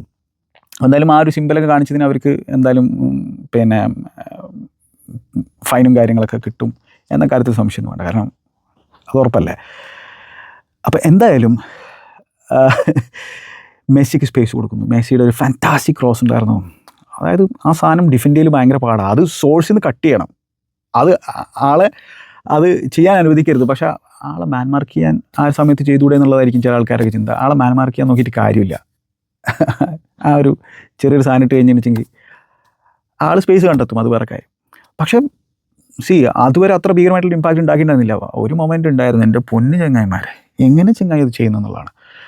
അതായത് എനിക്കൊന്നും ഡെക്ലൻ റൈസാണ് ബോൾ ഗിവ് അവേ ചെയ്യുന്നത്. ഒരു കൗണ്ടർ അറ്റാക്കിംഗ് സിനാരിയോ ആണ്. റൈറ്റ് സൈഡിലേക്ക് മെസ്സിക്ക് പോകാൻ കൊടുത്തപ്പോൾ ജഡ് സ്പെൻസ് അദ്ദേഹത്തിൻ്റെ കൂടെ ഉണ്ട്. അദ്ദേഹത്തിൻ്റെ അടുത്ത് ആ ബോൾ വിൻ ബാക്ക് ചെയ്യാൻ ശ്രമിക്കുന്നുണ്ട് ആൾ. പക്ഷേ അവിടെ പിന്നെ ഹാരി കെയ്ൻ അദ്ദേഹത്തിലേക്ക് വന്നിട്ടേ ആളുടെ അടുത്ത് ബോൾ വിൻ ബാക്ക് ചെയ്യാൻ ശ്രമിക്കണം. അപ്പോൾ അവിടെ മെസ്സി ഷീൽഡ് ചെയ്തിട്ടുള്ള രീതിയുണ്ട്. ഹാരി കെയ്ൻ എന്ന് പറയുന്ന ആ ഒരു മനുഷ്യൻ വീണ് പോവാണ്. മെസ്സിനെ വന്നിട്ട് അവിടെ ഫിസിക്കലി ആളുടെ ബോൾ വിൻ ചെയ്യാനും ആളെ തടയാനും ശ്രമിക്കുകയാണ്. അവിടെ ഒരു ഫൗളും കാര്യങ്ങളൊക്കെ ഉണ്ട്. പക്ഷേ മെസ്സി വീണ് പോകുന്നില്ല. മെസ്സിയുടെ സ്ട്രെങ്ത് ആൾ അത്രേ ഉള്ളൂ എന്ന് നോക്കണ്ട. ആ കിടിലൻ സ്ട്രെങ്താ. ഇങ്ങനെയുള്ള ആളിനൊക്കെ നോക്കിയിട്ടാണ് ഇവർ ചില ആൾക്കാരൊക്കെ പറയുക ആൾക്ക് സ്റ്റോക്ക് സിറ്റിയിൽ റെയിനി ഡേയിൽ അവിടെ കളിക്കാൻ പറ്റും, അവിടെ ജയിപ്പിക്കാൻ പറ്റും. അല്ല, കഥയുണ്ടാ. അങ്ങനെയുള്ള ഡിസ്കഷനിലേക്ക് ഞാൻ പോലും കടക്കുന്നില്ല. അത് വേറെ കാര്യം. അതായത് എനിവേ ഞാൻ കടക്കുന്നില്ല. അതിനുശേഷം എന്താണ്, ഗോർഡൻ വരുന്നുണ്ട്. ഗോർഡനെ മെഗ് ചെയ്യുന്നു. പിന്നെയാണ് ആൻഡേഴ്സൻ്റെ ആ ഒരു ഫൗൾ സംഭവിക്കുന്നത്. ആൻഡേഴ്സൻ്റെ ആ ഫൗൾ സംഭവിക്കുന്നതിന് മുമ്പേ തന്നെ ബോൾ ആൾ ചിപ്പ് ചെയ്തിട്ടുണ്ട്. 39-ാമത്തെ വയസ്സിലാണ് ഇത് ചെയ്തുകൊണ്ടിരിക്കുന്നത്. 39-ാമത്തെ വയസ്സിൽ. അൺബിലീവബിൾ സാധനമാണ്. അതായത് ആളുടെ ചില സ്റ്റാറ്റ്സുകൾ ഞാൻ ഇതേ പറഞ്ഞല്ലോ, എൻ്റെ ഫ്ലോ ശരിയല്ല, എങ്ങനെയൊക്കെയോ എന്തൊക്കെയോ പറഞ്ഞു കാണും. 94 ടച്ചസ് ചങ്ങായി എടുത്തിട്ടുണ്ട്. 12 ഡ്യൂലുകൾ വിൻ ചെയ്തിട്ടുണ്ട്. മാത്രമല്ല ചങ്ങായി 9 ഡ്രിബിളുകൾ കംപ്ലീറ്റ് ചെയ്തു. 9 ഡ്രിബിൾസ്. 11 എണ്ണം അറ്റംപ്റ്റ് ചെയ്തതിൽ 9 എണ്ണം ആൾ സക്സസ്ഫുള്ളി ടേക്ക് ഓണുകൾ സക്സസ്ഫുള്ളി കംപ്ലീറ്റ് ചെയ്തിട്ടുള്ള മത്സരമാണ്. 39-ാമത്തെ വയസ്സിൽ 2 അസിസ്റ്റും പ്രൊവൈഡ് ചെയ്യുന്നു. ഇത് സെമി ഫൈനലിൽ ലോകകപ്പിൻ്റെ ചരിത്രത്തിൽ സംഭവിക്കാത്തൊരു കാര്യമാണ്. 9 ഡ്രിബിളുകളും 2 അസിസ്റ്റുകളും എന്ന് പറഞ്ഞാൽ അൺബിലീവബിൾ നമ്പേഴ്സ്. അന്ന് ഇംഗ്ലണ്ടിനെതിരെ 1986 ദിയേഗോ അർമാൻഡോ മറഡോണ 10 ഡ്രിബിളുകൾ കംപ്ലീറ്റ് ചെയ്തിട്ടുണ്ടായിരുന്നു. ചങ്ങായി വണ്ടർ ഗോൾ അടിച്ചിട്ടുണ്ടായിരുന്നു. ഓഫ് കോഴ്സ് ആളുടെ ഹാൻഡ് ഓഫ് ഗോഡ് എന്നുള്ള രീതിയിൽ ആൾ ലേബൽ ചെയ്തിട്ടുള്ള ആ ഒരു ഗോൾ ഓഫ് കോഴ്സ് അത് ഹാൻഡ് ബോളായിരുന്നു, അല്ലേ? ഹാൻഡ് ബോളായിരുന്നു. അത് ഹാൻഡ് ബോളുകൾ അലോ ചെയ്യാൻ പാടില്ല ഫുട്ബോൾ, നമുക്കറിയുന്നതാണ്. ആ പുള്ളി ഒരു സിംബോളിക് സാധനമൊക്കെ ആയിട്ടാണ് അന്ന് കണക്കാക്കിയിട്ടുണ്ടായിരുന്നത്. അതിനുശേഷം പിറന്ന ഗോൾ ഓഫ് ദ സെഞ്ചുറി എന്ന രീതിയിൽ ലേബൽ ചെയ്യപ്പെടുന്ന ഗോളാണ് അന്ന്. പക്ഷേ ഡിയേഗോ അർമാൻഡോ പറയുന്ന ചെങ്ങായിയുടെ പീക്കിൽ കളിച്ചുകൊണ്ടിരിക്കുകയാണ്. ഇത് 39 വയസ്സുള്ള ചെങ്ങായിയാണ് 9 ഡ്രിബിളുകൾ ഈ ഇംഗ്ലീഷ് സൈഡിനെതിരെ കംപ്ലീറ്റ് ചെയ്തിരിക്കുന്നത്. ഗെയിം ചേഞ്ചർ ആകുന്നത്, ഡിഫറൻസ് മേക്കർ ആകുന്നത്. ഈ വേൾഡ് കപ്പിൽ 8 ഗോളും 4 അസിസ്റ്റും. എന്താണത്? What the hell? അങ്ങനെ എനിക്ക് ചോദിക്കാൻ തോന്നുന്നത്, ഇത് എന്ത് തേങ്ങയാണെന്ന്. അപ്പം ഇതെങ്ങനെ സാധിക്കുന്നു? ഇത് റിഗ്ഡാണ് 100%. ഓ മാൻ, അൺബിലീവബിൾ സീൻസ്. അങ്ങനെ പുള്ളി ക്രോസ്, നിക്കോ ഗോൺസാലസിൻ്റെ എഫേർട്ട്, അത് പിക്ഫോർഡ് മനോഹരമായിട്ട് സേവ് ചെയ്യുന്നു. Beautiful save, fantastic header. അപ്പോൾ ഇതൊക്കെ ഇങ്ങനെ കാണുമ്പോൾ തോമസ് ടുക്കേലിനെ സംബന്ധിച്ചിടത്തോളം ആളാ ടീമിനെ മുമ്പോട്ടേക്ക് വലിക്കുന്നില്ല എന്നുള്ളതാണ്. ഒന്ന് കയറി കളിക്ക്, അത്തരത്തിൽ ഡിമാൻഡ് ചെയ്യുന്നില്ല എന്നുള്ളതാണ്. അതൊരു റിഡിക്കുലസ് സംഭവമായിട്ട് എനിക്ക് തോന്നി. കാരണം പ്രഷർ ഇങ്ങനെ ഇൻവൈറ്റ് ചെയ്തുകൊണ്ടിരിക്കുകയാണ്.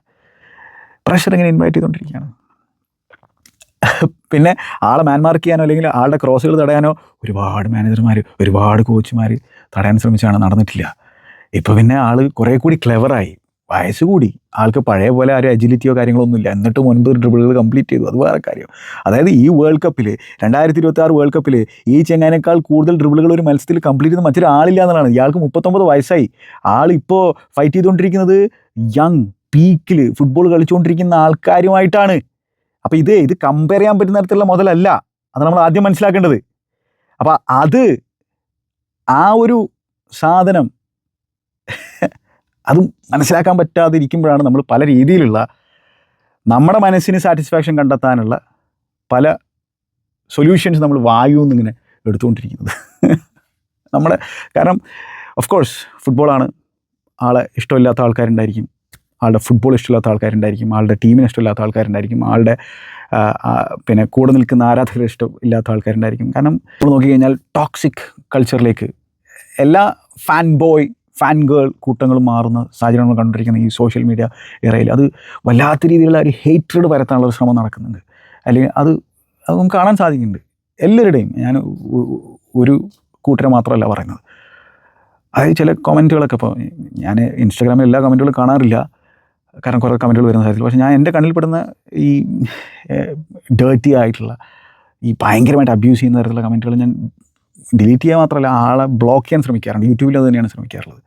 കാരണം ആ റെസ്പെക്റ്റ് എന്ന് പറയുന്ന സാധനം ഫുട്ബോൾ വൈഡ്ലി നോക്കുന്ന കാര്യത്തിൽ ഹൂളിഗനിസും കാര്യങ്ങളും പിന്നെ തല്ലും പിടിയൊക്കെ നടക്കുന്ന സംഭവം തന്നെയാണ്. പക്ഷേ ഫുട്ബോൾ എന്ന് പറഞ്ഞാൽ അത്രയും ഇൻക്ലൂസീവ് ആയിട്ടുള്ളൊരു സ്പോർട്ട്, പിന്നെ സത്യം പറഞ്ഞാൽ യൂണിറ്റി ഇൻ ഡൈവേഴ്സിറ്റി എന്നൊക്കെ പറയാൻ പറ്റുന്ന തരത്തിലുള്ള സംഭവം ഇവിടെയുണ്ട് ഫുട്ബോളിൽ. അപ്പോൾ അങ്ങനെയുള്ള ഒരു സ്പോർട്ടിൽ തന്നെ ഭയങ്കരമായിട്ടുള്ള ഒരു ഹേറ്റ്രഡ് ഇങ്ങനെ പരത്തുന്നത് കാണുമ്പോഴല്ലോ ഭയങ്കര ഒരു ഇടങ്ങറ് എനിക്ക് തോന്നാറുണ്ട്. പക്ഷേ ഇവിടെ എന്താ സംഭവം എന്ന് വെച്ചാൽ, ഇയാൾ ഈ ചെയ്തുകൊണ്ടിരിക്കുന്ന സാധനം അതൊരു അമാനുഷികമായിട്ടുള്ള സംഭവമായിട്ട് ചില ആൾക്കാർക്ക് തോന്നും. അത് ചില ആൾക്കാർക്ക് തോന്നുന്നത് ഇത് ചെയ്യുന്നത്, ഇങ്ങനത്തെ അമാനുഷികമായിട്ടുള്ള കാര്യങ്ങൾ ചെയ്യുന്നത് എന്തിൻ്റെ ഒരു ഹെൽപ്പ് കൊണ്ടാണെന്നുള്ളതാണ്. അല്ലാതെ ഇയാൾക്ക് ഇത് ചെയ്യാൻ പറ്റില്ല എന്നുള്ള തോന്നലാണ് ചില മനുഷ്യന്മാർക്ക് വരുന്നത്. അപ്പോൾ നമുക്ക് എങ്ങനെ കുറ്റം പറയാൻ പറ്റും അല്ലേ? അപ്പോൾ അങ്ങനെയുള്ള മെസ്സി ഇങ്ങനെ ബോക്സിലേക്ക് ഇങ്ങനെ ക്രോസുകൾ ഇട്ട് കൊടുത്തുകൊണ്ടിരിക്കുന്നു. ഇതിനിടയിൽ സ്കലിനി മറ്റൊരു ചേഞ്ച് വരുത്തി. ആൾ വരുത്തിയിട്ടുള്ള ചേഞ്ചുകൾ എന്താണ്? ആളുടെ വളരെ പോസിറ്റീവുള്ള ചേഞ്ചാണ്. ലിസാൻഡ്രോ മാർട്ടിനസും കുട്ടി റൊമേറോയും യെല്ലോയിലായിരുന്നു. കൗണ്ടർ അറ്റാക്കുകൾ സ്റ്റോപ്പ് ചെയ്യാൻ ശ്രമിച്ച തരത്തിലാണ് അവർക്ക് യെല്ലോ കിട്ടുന്നത്. ലിച്ചനെ മാറ്റിയിട്ട് ഒട്ടമെൻറ്റിനെ കൊണ്ടുവരുന്നു. ഒട്ടമെൻറ്റിയുടെ ഏരിയൽ എബിലിറ്റി ഉണ്ട്, അതും വേണമെങ്കിൽ യൂസ് ചെയ്യാം സെറ്റ് പീസുകളിൽ നിന്ന്. അതേപോലെ തന്നെ ഫ്രഷർ ലെഗാണ്, എക്സ്പീരിയൻസ് ഉണ്ട്. അപ്പോൾ കൗണ്ടർ അറ്റാക്കിംഗ് ത്രെട്ട് എന്തെങ്കിലും പൊസിഷൻ ആണെങ്കിൽ അതിന് തടയാം എന്നുള്ളൊരു ചിന്തയുണ്ട്. പിന്നെ ഡിപ്പോളിനെ കൊണ്ടുവരുന്നു സിമിയോണിക്ക് പകരമായിട്ട്. ഡിപ്പോളി പറഞ്ഞ പോലെ ആ എക്സ്ട്രാ എനർജിയോടുകൂടിയാണ് വരുന്നത്. ആ ക്രോസുകൾ കൊടുക്കാൻ പറ്റും റൈറ്റ് സൈഡിൽ. മെസ്സിക്ക് അഗെയിൻ മെസ്സിയുടെ അടുത്ത് ബോൾ പൊസിഷൻ നഷ്ടപ്പെടാനുള്ള സാധ്യതയുണ്ട്. അപ്പോൾ അവിടെ എക്സ്ട്രാ പ്രൊട്ടക്ഷൻ വേണം. മൊലീന നല്ല രീതിയിൽ, അത്ര നല്ല രീതിയിലല്ല കളിക്കുന്നത്. അപ്പോൾ മോണ്ടിയലിനെ കൊണ്ടുവരുന്നു. മോണ്ടിയലിൻ്റെയും ലെഗ്സും ഈ പറഞ്ഞ പോലെ ആ റൈറ്റ് സൈഡിൽ യൂസ്ഫുൾ ആകും. പിന്നെ അവിടെ പ്ലേയേഴ്സിനെ ഡ്രാഗ് ചെയ്യണം, അവരെ സ്പേസ് സൃഷ്ടിക്കണം ആ ഒരു ഏരിയയിൽ മെസ്സിക്ക് പാസ് കൊടുക്കാൻ അല്ലെങ്കിൽ ക്രോസുകൾ കൊടുക്കാനായിട്ട്. അതൊക്കെ അവിടെ സംഭവിക്കുന്നു. ഡിപ്പോളിൻ്റെ ക്രോസ് ഉണ്ടായിരുന്നു, ഫാന്റാസ്റ്റിക്. മക്കാലിസ്റ്ററിൻ്റെ ഹെഡർ പോസ്റ്റ് തട്ടി പോകുന്നു. പിന്നെ ആ ഗോൾ ഇങ്ങനെ സ്മെല്ല് ചെയ്തുകൊണ്ടിരിക്കുകയാണ്.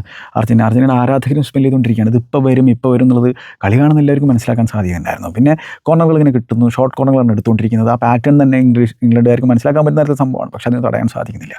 അങ്ങനെ മറ്റൊരു ഷോർട്ട് കോർണർ എടുക്കുകയാണ്. ആ ഷോർട്ട് കോർണർ വരുന്നത് എങ്ങനെയാണ്? എൻസോ ഫെർണാണ്ടസിൻ്റെ ഔട്ട്സൈഡ് ദ ബോക്സ് എന്നുള്ള ആ ഒരു അറ്റംപ്റ്റിൽ നിന്നാണ് ആ കോർണർ വരുന്നത്. പിക്ഫോർഡ് സേവ് ചെയ്യുന്നു. ആ കോർണർ ഷോർട്ട് കോർണർ എടുക്കുകയാണ്. അപ്പോൾ അതൊരു ടാക്ടിക്സിൻ്റെ ഭാഗം തന്നെയായിരുന്നു ഈ ഔട്ട്സൈഡ് ദ ബോക്സിൻ്റെ ഷോർട്ട് അറ്റംപ്റ്റ് എന്നുള്ളത് ഓർക്കണം. മെസ്സി ഷോർട്ട് കോർണർ എടുക്കുന്നു. അത് ഓഫ് സൈഡ് ആണെന്നുള്ളതൊക്കെയാണ് ചില ആൾക്കാരുടെ ചിന്ത. അത് മൈൽസ് ഓൺ സൈഡാണ്. അത് മൈൽസ് ഓൺ സൈഡ്. എവിടെ ലൈൻ എന്നൊക്കെ ചോദിച്ചു കഴിഞ്ഞാൽ ആ റെഫറി ചാനലിലുള്ള എക്സ്പ്ലനേഷൻ കണ്ടാൽ മതി. അതായത് അവിടെ ആ ഗോൾ സ്കോറർ അല്ലാത്തതുകൊണ്ടാണ് ആ ലൈൻ അവർ വരക്കാതിരുന്നത്. അത് ലൈൻ വരക്കേണ്ട കാര്യമില്ല. ആ ഗ്രാസിൻ്റെ പാച്ചസ് നോക്കിക്കഴിഞ്ഞാൽ നമുക്ക് തന്നെ മനസ്സിലാക്കാൻ വേണ്ടി എല്ലാ ഇംഗ്ലീഷ് ഡിഫൻഡേഴ്സും പുള്ളിക്കാരൻ ഓൺ സൈഡ് ആക്കിയിട്ടുണ്ട്. എല്ലാ ഇംഗ്ലീഷ് ഡിഫൻഡേഴ്സും ബോക്സിലുണ്ട്, അത് വേറെ കാര്യം. അങ്ങനെ പിന്നെ പുള്ളി ഇങ്ങനെ വെയിറ്റ് ചെയ്തു ഹെസിറ്റേറ്റ് ചെയ്തു, പാസ് ചെയ്യുന്നില്ല. അത് ഇതിനുള്ള കാരണം എന്ന് വെച്ചാൽ എലിയറ്റ് ആൻഡേഴ്സനെ കൂടി തന്നിലേക്ക് വലിക്കണം. ഈ മെസ്സിയുടെ പ്രസൻസ് തന്നെ, മെസ്സി ആ ക്രോസ് ചെയ്യുന്നുള്ള ഒരു സാധ്യത തന്നെ ഇവരെ സംബന്ധിച്ചിടത്തോളം ഒരു ഭയങ്കരമായിട്ടുള്ള ഭീതി ഉണ്ടാക്കുന്ന, ഭയം ഉണ്ടാക്കുന്ന തരത്തിലുള്ള സംഭവമാണ്. അപ്പോൾ ജഡ്ജ് സ്പെൻസ് മെസ്സിയുടെ അടുത്തുണ്ട്, എലിയറ്റ് ആൻഡേഴ്സനും അതിലേക്ക് ഡ്രാഗ് ചെയ്ത് വരുന്നു. അപ്പോൾ എന്താണ്, എൻസോ ഫെർണാണ്ടസ് അവിടെ ഫ്രീ ആയിട്ട് നിൽക്കുകയാണ്. അപ്പോൾ അവിടെ ഈ ക്രോസിനായിട്ടുള്ള എക്സ്പെക്റ്റേഷനാണ് എൻസോ ഫെർണാണ്ടസിലേക്ക് നീക്കി കൊടുക്കുന്നു മെസ്സി. എൻസോയുടെ ഫാന്റാസ്റ്റിക് ഷോട്ട് നമ്മൾ കാണുന്നു. പിക്ഫോർഡിന് അത് സേവ് ചെയ്യാൻ സാധിക്കില്ല. അതിൽ പ്രസിഷൻ ഉണ്ട്, അതിൽ പ്ലേസ്മെൻ്റ് ഉണ്ട്. പിക്ഫോർഡ് കുറച്ചുകൂടെ നീളമുള്ള ആളായിരുന്നെങ്കിൽ എന്ത് തോന്നിപ്പോയിട്ടുണ്ടായിരിക്കും ഇംഗ്ലീഷ് ആരാധകർക്ക് ആ ഒരു സമയത്ത് എന്നുള്ളതാണ് എനിക്ക് തോന്നുന്നത്. പക്ഷേ ആ ഗോൾ വരുന്നുണ്ടായിരുന്നു. കാരണം ആ രീതിയിലായിരുന്നു പ്രഷർ ഇൻവൈറ്റ് ചെയ്തിട്ടുണ്ടായിരുന്നത് ഇംഗ്ലണ്ട്. ജൂഡ് ബെല്ലിംഗാമിൻ്റെ ലാസ്റ്റ് ഡിച്ച് ആ ഒരു അറ്റംപ്റ്റ് ആയിരുന്നു ആ ഷോട്ട് ബ്ലോക്ക് ചെയ്യാനായിട്ട്. പക്ഷേ എൻസോ മറ്റൊരു ബിഗ് ഒക്കേഷനിൽ ഡെലിവറി ചെയ്തിരിക്കുകയാണ്. Enzo had A terrific game. അപ്പോൾ പിന്നെ യെസ് മൊമെൻറ്റം അർജൻറ്റീന കൂടെയാണ്. ഇനിയിപ്പോൾ ഇംഗ്ലണ്ടിനെ സംബന്ധിച്ചിടത്തോളം അതിൽ നിന്ന് കാരണം ഓൾറെഡി കുറേ ഡിഫൻഡർമാരുണ്ട്. ഇനിയിപ്പോൾ എങ്ങനെയാണ് അറ്റാക്ക് ചെയ്യുക എന്നുള്ളത് അവർക്ക് ഒരു ധാരണയില്ലാണ്ടാണ് അവർ കളിച്ചുകൊണ്ടിരിക്കുന്നത്. അവർ ഗ്യാസ്ഡ് ആയിട്ട് അനുഭവമുണ്ടായിരുന്നു. ഹാരി കെയിനൊക്കെ വേണമെങ്കിൽ പിൻവലിക്കാമായിരുന്നു. ആ രീതിയിലുള്ള സംഭവം വേണമെങ്കിൽ ചെയ്യാമായിരുന്നു. ടുക്കെലിന് ഒന്നും ചെയ്യുന്നില്ല. ആ പ്രഷർ ഇൻവൈറ്റ് ചെയ്യുന്നു. Goal was coming. മക്കാലിസ്റ്ററിൻ്റെ ലെഫ്റ്റ് സൈഡിൽ നിന്ന് മക്കാലിസ്റ്ററിനെ പിക്ക് ചെയ്യണം.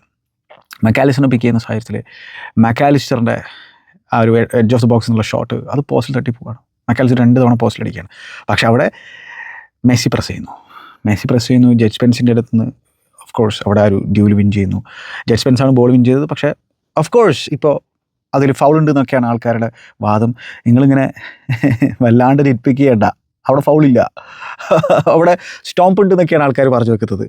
ഏതോ ഇമേജൊക്കെ സർക്കുലേറ്റ് ചെയ്യുന്നുണ്ട്. അതിൻ്റെ വീഡിയോ കണ്ടു കഴിഞ്ഞാൽ ആ ഒരു പ്രശ്നം മാറിപ്പോകും. ചിലരൊക്കെ പറയുന്നത് അവിടെ പെയിനും ഉണ്ട്, ജഡ്ജ് സ്പെൻസ് കാല് കൊച്ചുന്നത് കണ്ടു എന്നൊക്കെയാണ് പറയുന്നത്. യെസ്, ആൾ പെയിൻ ഉണ്ട്. കാരണം വെച്ചാൽ ആൾ ആ സ്ലൈഡ് ചെയ്ത് പോയിട്ടുള്ള സാഹചര്യത്തിൽ ആളുടെ മറ്റേ ലെഗിൽ, അതായത് എനിക്കൊന്ന് ലെഫ്റ്റ് ലെഗിലാണ് ആളുടെ ആ ഒരു ആംഗിൾ മടങ്ങുന്നുണ്ട്. അതിൻ്റെ പെയിനാണ് ചങ്ങായി അനുഭവിച്ചിട്ടുണ്ടായിരുന്നത്. അവിടെ നത്തിങ്, നോ പ്രോബ്ലം, അവിടെ ഒരു ഫൗളില്ല. മെസ്സി അതിൽ ആ ഒരു ചാലഞ്ചിന് ജമ്പ് ചെയ്യുന്നൊരു സാധനം നമ്മൾ കണ്ടിട്ടുള്ളത്. അല്ലെങ്കിൽ തന്നെ അതൊരു വളരെ സ്ലൈറ്റസ്റ്റ് ആയിട്ടുള്ള കോൺടാക്റ്റ് ആയിരിക്കും ഉണ്ടെങ്കിൽ ആ വീഡിയോ കാണുമ്പോൾ നമുക്കൊന്നും കാണാൻ സാധിക്കുന്നില്ല. അപ്പോൾ എന്തായാലും അങ്ങനെ ജഡ്ജ് സ്പെൻസ് മെസ്സി റൈറ്റ് സൈഡിലേക്ക് നീങ്ങിയല്ലോ. അവിടെ നിന്ന് ഞാൻ പറഞ്ഞല്ലോ, ഒരു ഡിഫൻഡറെ സംബന്ധിച്ചിടത്തോളം പിന്നെ ചെയ്യാൻ പറ്റുന്ന എന്താണ്, ആളുടെ വലത്തെ കാല് കാണിച്ചു കൊടുക്കുക, അതല്ലേ വീക്കർ ഫുട്ട്.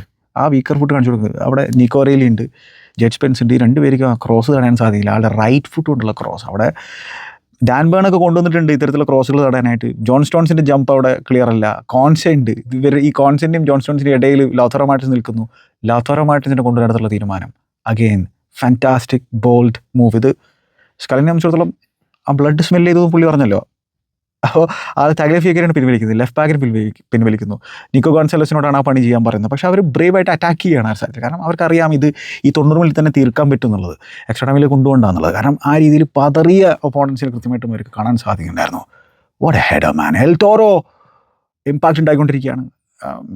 നമ്മൾ ഈ ടൂർണമെൻറ്റ് തുടങ്ങുന്ന സാഹചര്യത്തിൽ പറയുന്നതായിരുന്നു മെസ്സിക്ക് ഹെൽപ്പ് വേണം. ഹൂലിയൻ അൽവാരസ് കഴിഞ്ഞ മത്സരത്തിൽ കൊണ്ടുവരുന്നത് നമ്മൾ കണ്ടു.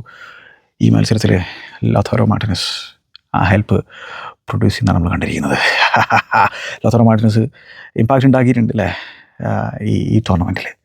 അപ്പോൾ ഏതൊരു ടീമിൻ്റെയും ആ ഒരു അറ്റാക്കിലേക്ക് നമ്മൾ നോക്കി കഴിഞ്ഞാൽ ഈ സ്ട്രൈക്കർ ഡെപ്ത്ത് ഇവന്മാരുടെ കിടലിനാണ്. അതായത് ഹൂലിയനും ലൗതാറോയും അവർക്ക് സർവീസ് കൊടുക്കാൻ സാക്ഷാൽ ലിയണൽ മെസ്സിയൊക്കെ ഉണ്ടാകുമ്പോൾ, അതായത് ഈ പതർച്ച നമ്മളിങ്ങനെ കാണുന്നതായിരുന്നു. ഇപ്പോൾ ഒരു ഇൻസ്റ്റൻസ് നമ്മൾ നോക്കിയാൽ മതി. ആ ഒരു പിക്ഫോർഡിലേക്ക് ബോൾ എത്തുന്ന സാഹചര്യത്തിൽ അർജൻറ്റീനയുടെ പ്രസ്, അപ്പോൾ ഉമ്മാർക്ക് അവിടെ സസ്റ്റെയിൻ ചെയ്യാൻ സാധിക്കുന്നില്ല. അപ്പോൾ ജുലിയൻ സിമേനൊക്കെ ഉണ്ട്. ആ ഒരു സാഹചര്യത്തിലാണ് അതൊക്കെ സംഭവിച്ചിട്ടുണ്ടായിരുന്നത് എന്നുള്ള കാര്യം ഓർക്കണം. എനിവേ അങ്ങനെ പിന്നെ പറഞ്ഞ പോലെ ചേഞ്ചസ് ഒക്കെ വരുത്തി റാഷ്ഫോർഡിനെ കൊണ്ടുവന്ന് എന്തിന്, ഇറ്റ് വാസ് ടു ലേറ്റ്. നമ്മൾ നോക്കിക്കഴിഞ്ഞെന്ന് വെച്ചെങ്കിൽ ഈ ഒരു 12% പൊസിഷനുള്ള സാഹചര്യം പറഞ്ഞല്ലോ ഇംഗ്ലണ്ടിനെ സംബന്ധിച്ചിടത്തോളം.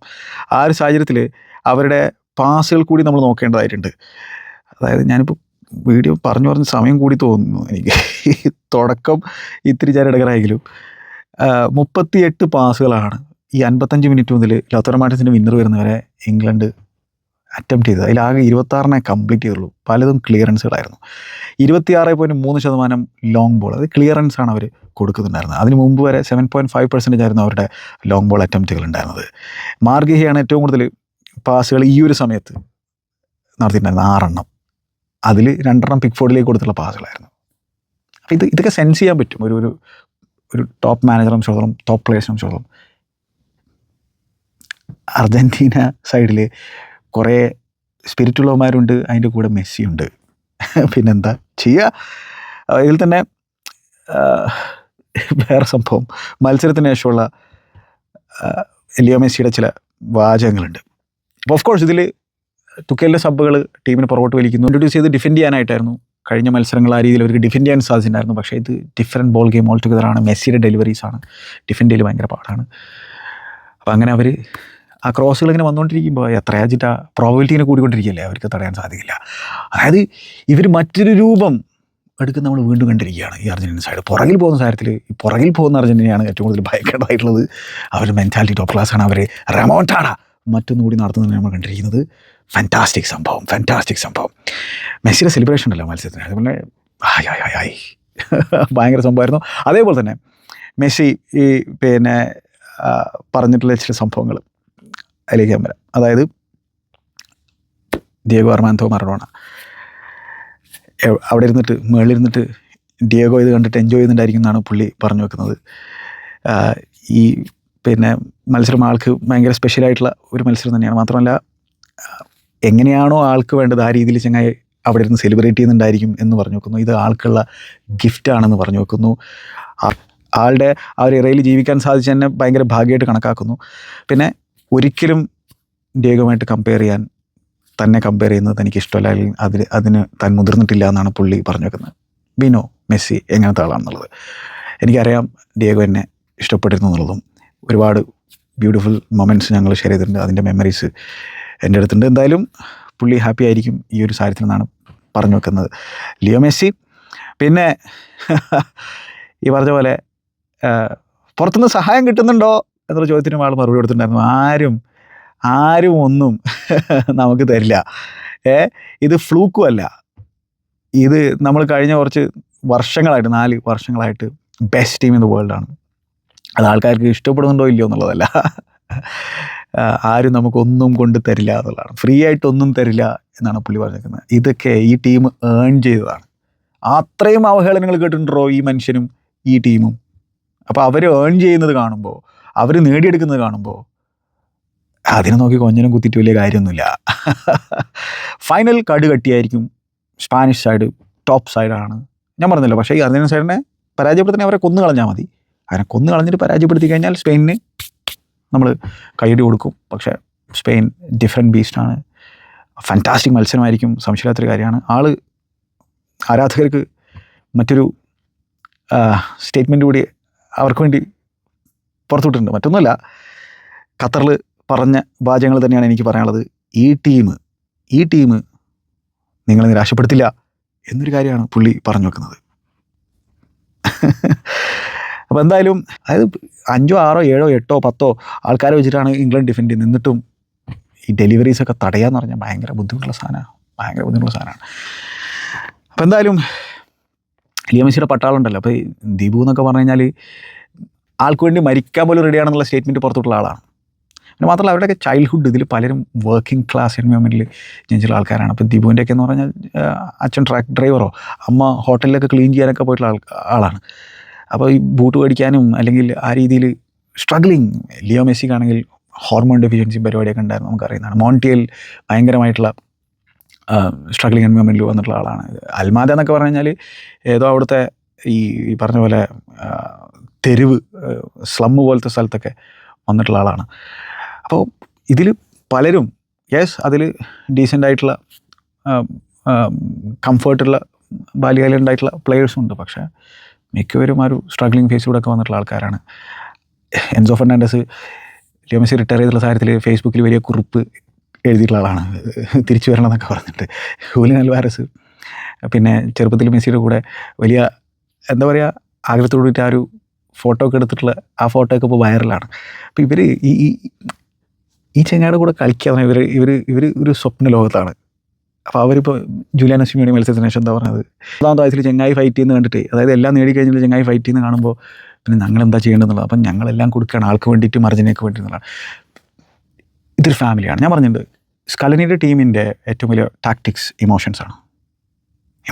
ഒപ്പം 39കാരനായിട്ടുള്ള ആ ചെങ്ങായി കളിച്ചുകൊണ്ടിരിക്കുന്ന ലെവൽ, അതിപ്പോൾ 13 അടുപ്പിച്ച് മത്സരങ്ങളിൽ ക്ലബ് ആൻഡ് കൺട്രിക്ക് വേണ്ടിയിട്ട് ഗോൾ കോൺട്രിബ്യൂഷൻസ് നടത്തിയിരിക്കുകയാണ് ലിയോ മെസ്സി. 2026 39ാമത്തെ വയസ്സിൽ സ്പെയിനെതിരെ കൂടി ഒരു ഗോൾ കോൺട്രിബ്യൂഷൻ നടത്തി കഴിഞ്ഞാൽ അദ്ദേഹത്തിൻ്റെ കരിയറിൽ തന്നെ അടുപ്പിച്ച് 14 മത്സരങ്ങളിൽ 2011 പിന്നെ ഗോളോ അസിസ്റ്റോ കോൺട്രിബ്യൂട്ട് ചെയ്താണ് ഒരു റെക്കോർഡുള്ളത്. ആ റെക്കോർഡിനൊപ്പം എത്താൻ സാധിക്കും. ഓൾറെഡി 13 മത്സരങ്ങളിൽ അടുപ്പിച്ച് ഗോൾ അല്ലെങ്കിൽ അസിസ്റ്റ് ആ രീതിയിൽ കോൺട്രിബ്യൂട്ട് ചെയ്തിട്ടുണ്ട്. അത് 2011 15 വർഷങ്ങൾക്ക് ശേഷം ഇപ്പോഴും 39ാമത്തെ വയസ്സിലും ചെങ്ങായി ചെയ്തുകൊണ്ടിരിക്കുകയാണ്.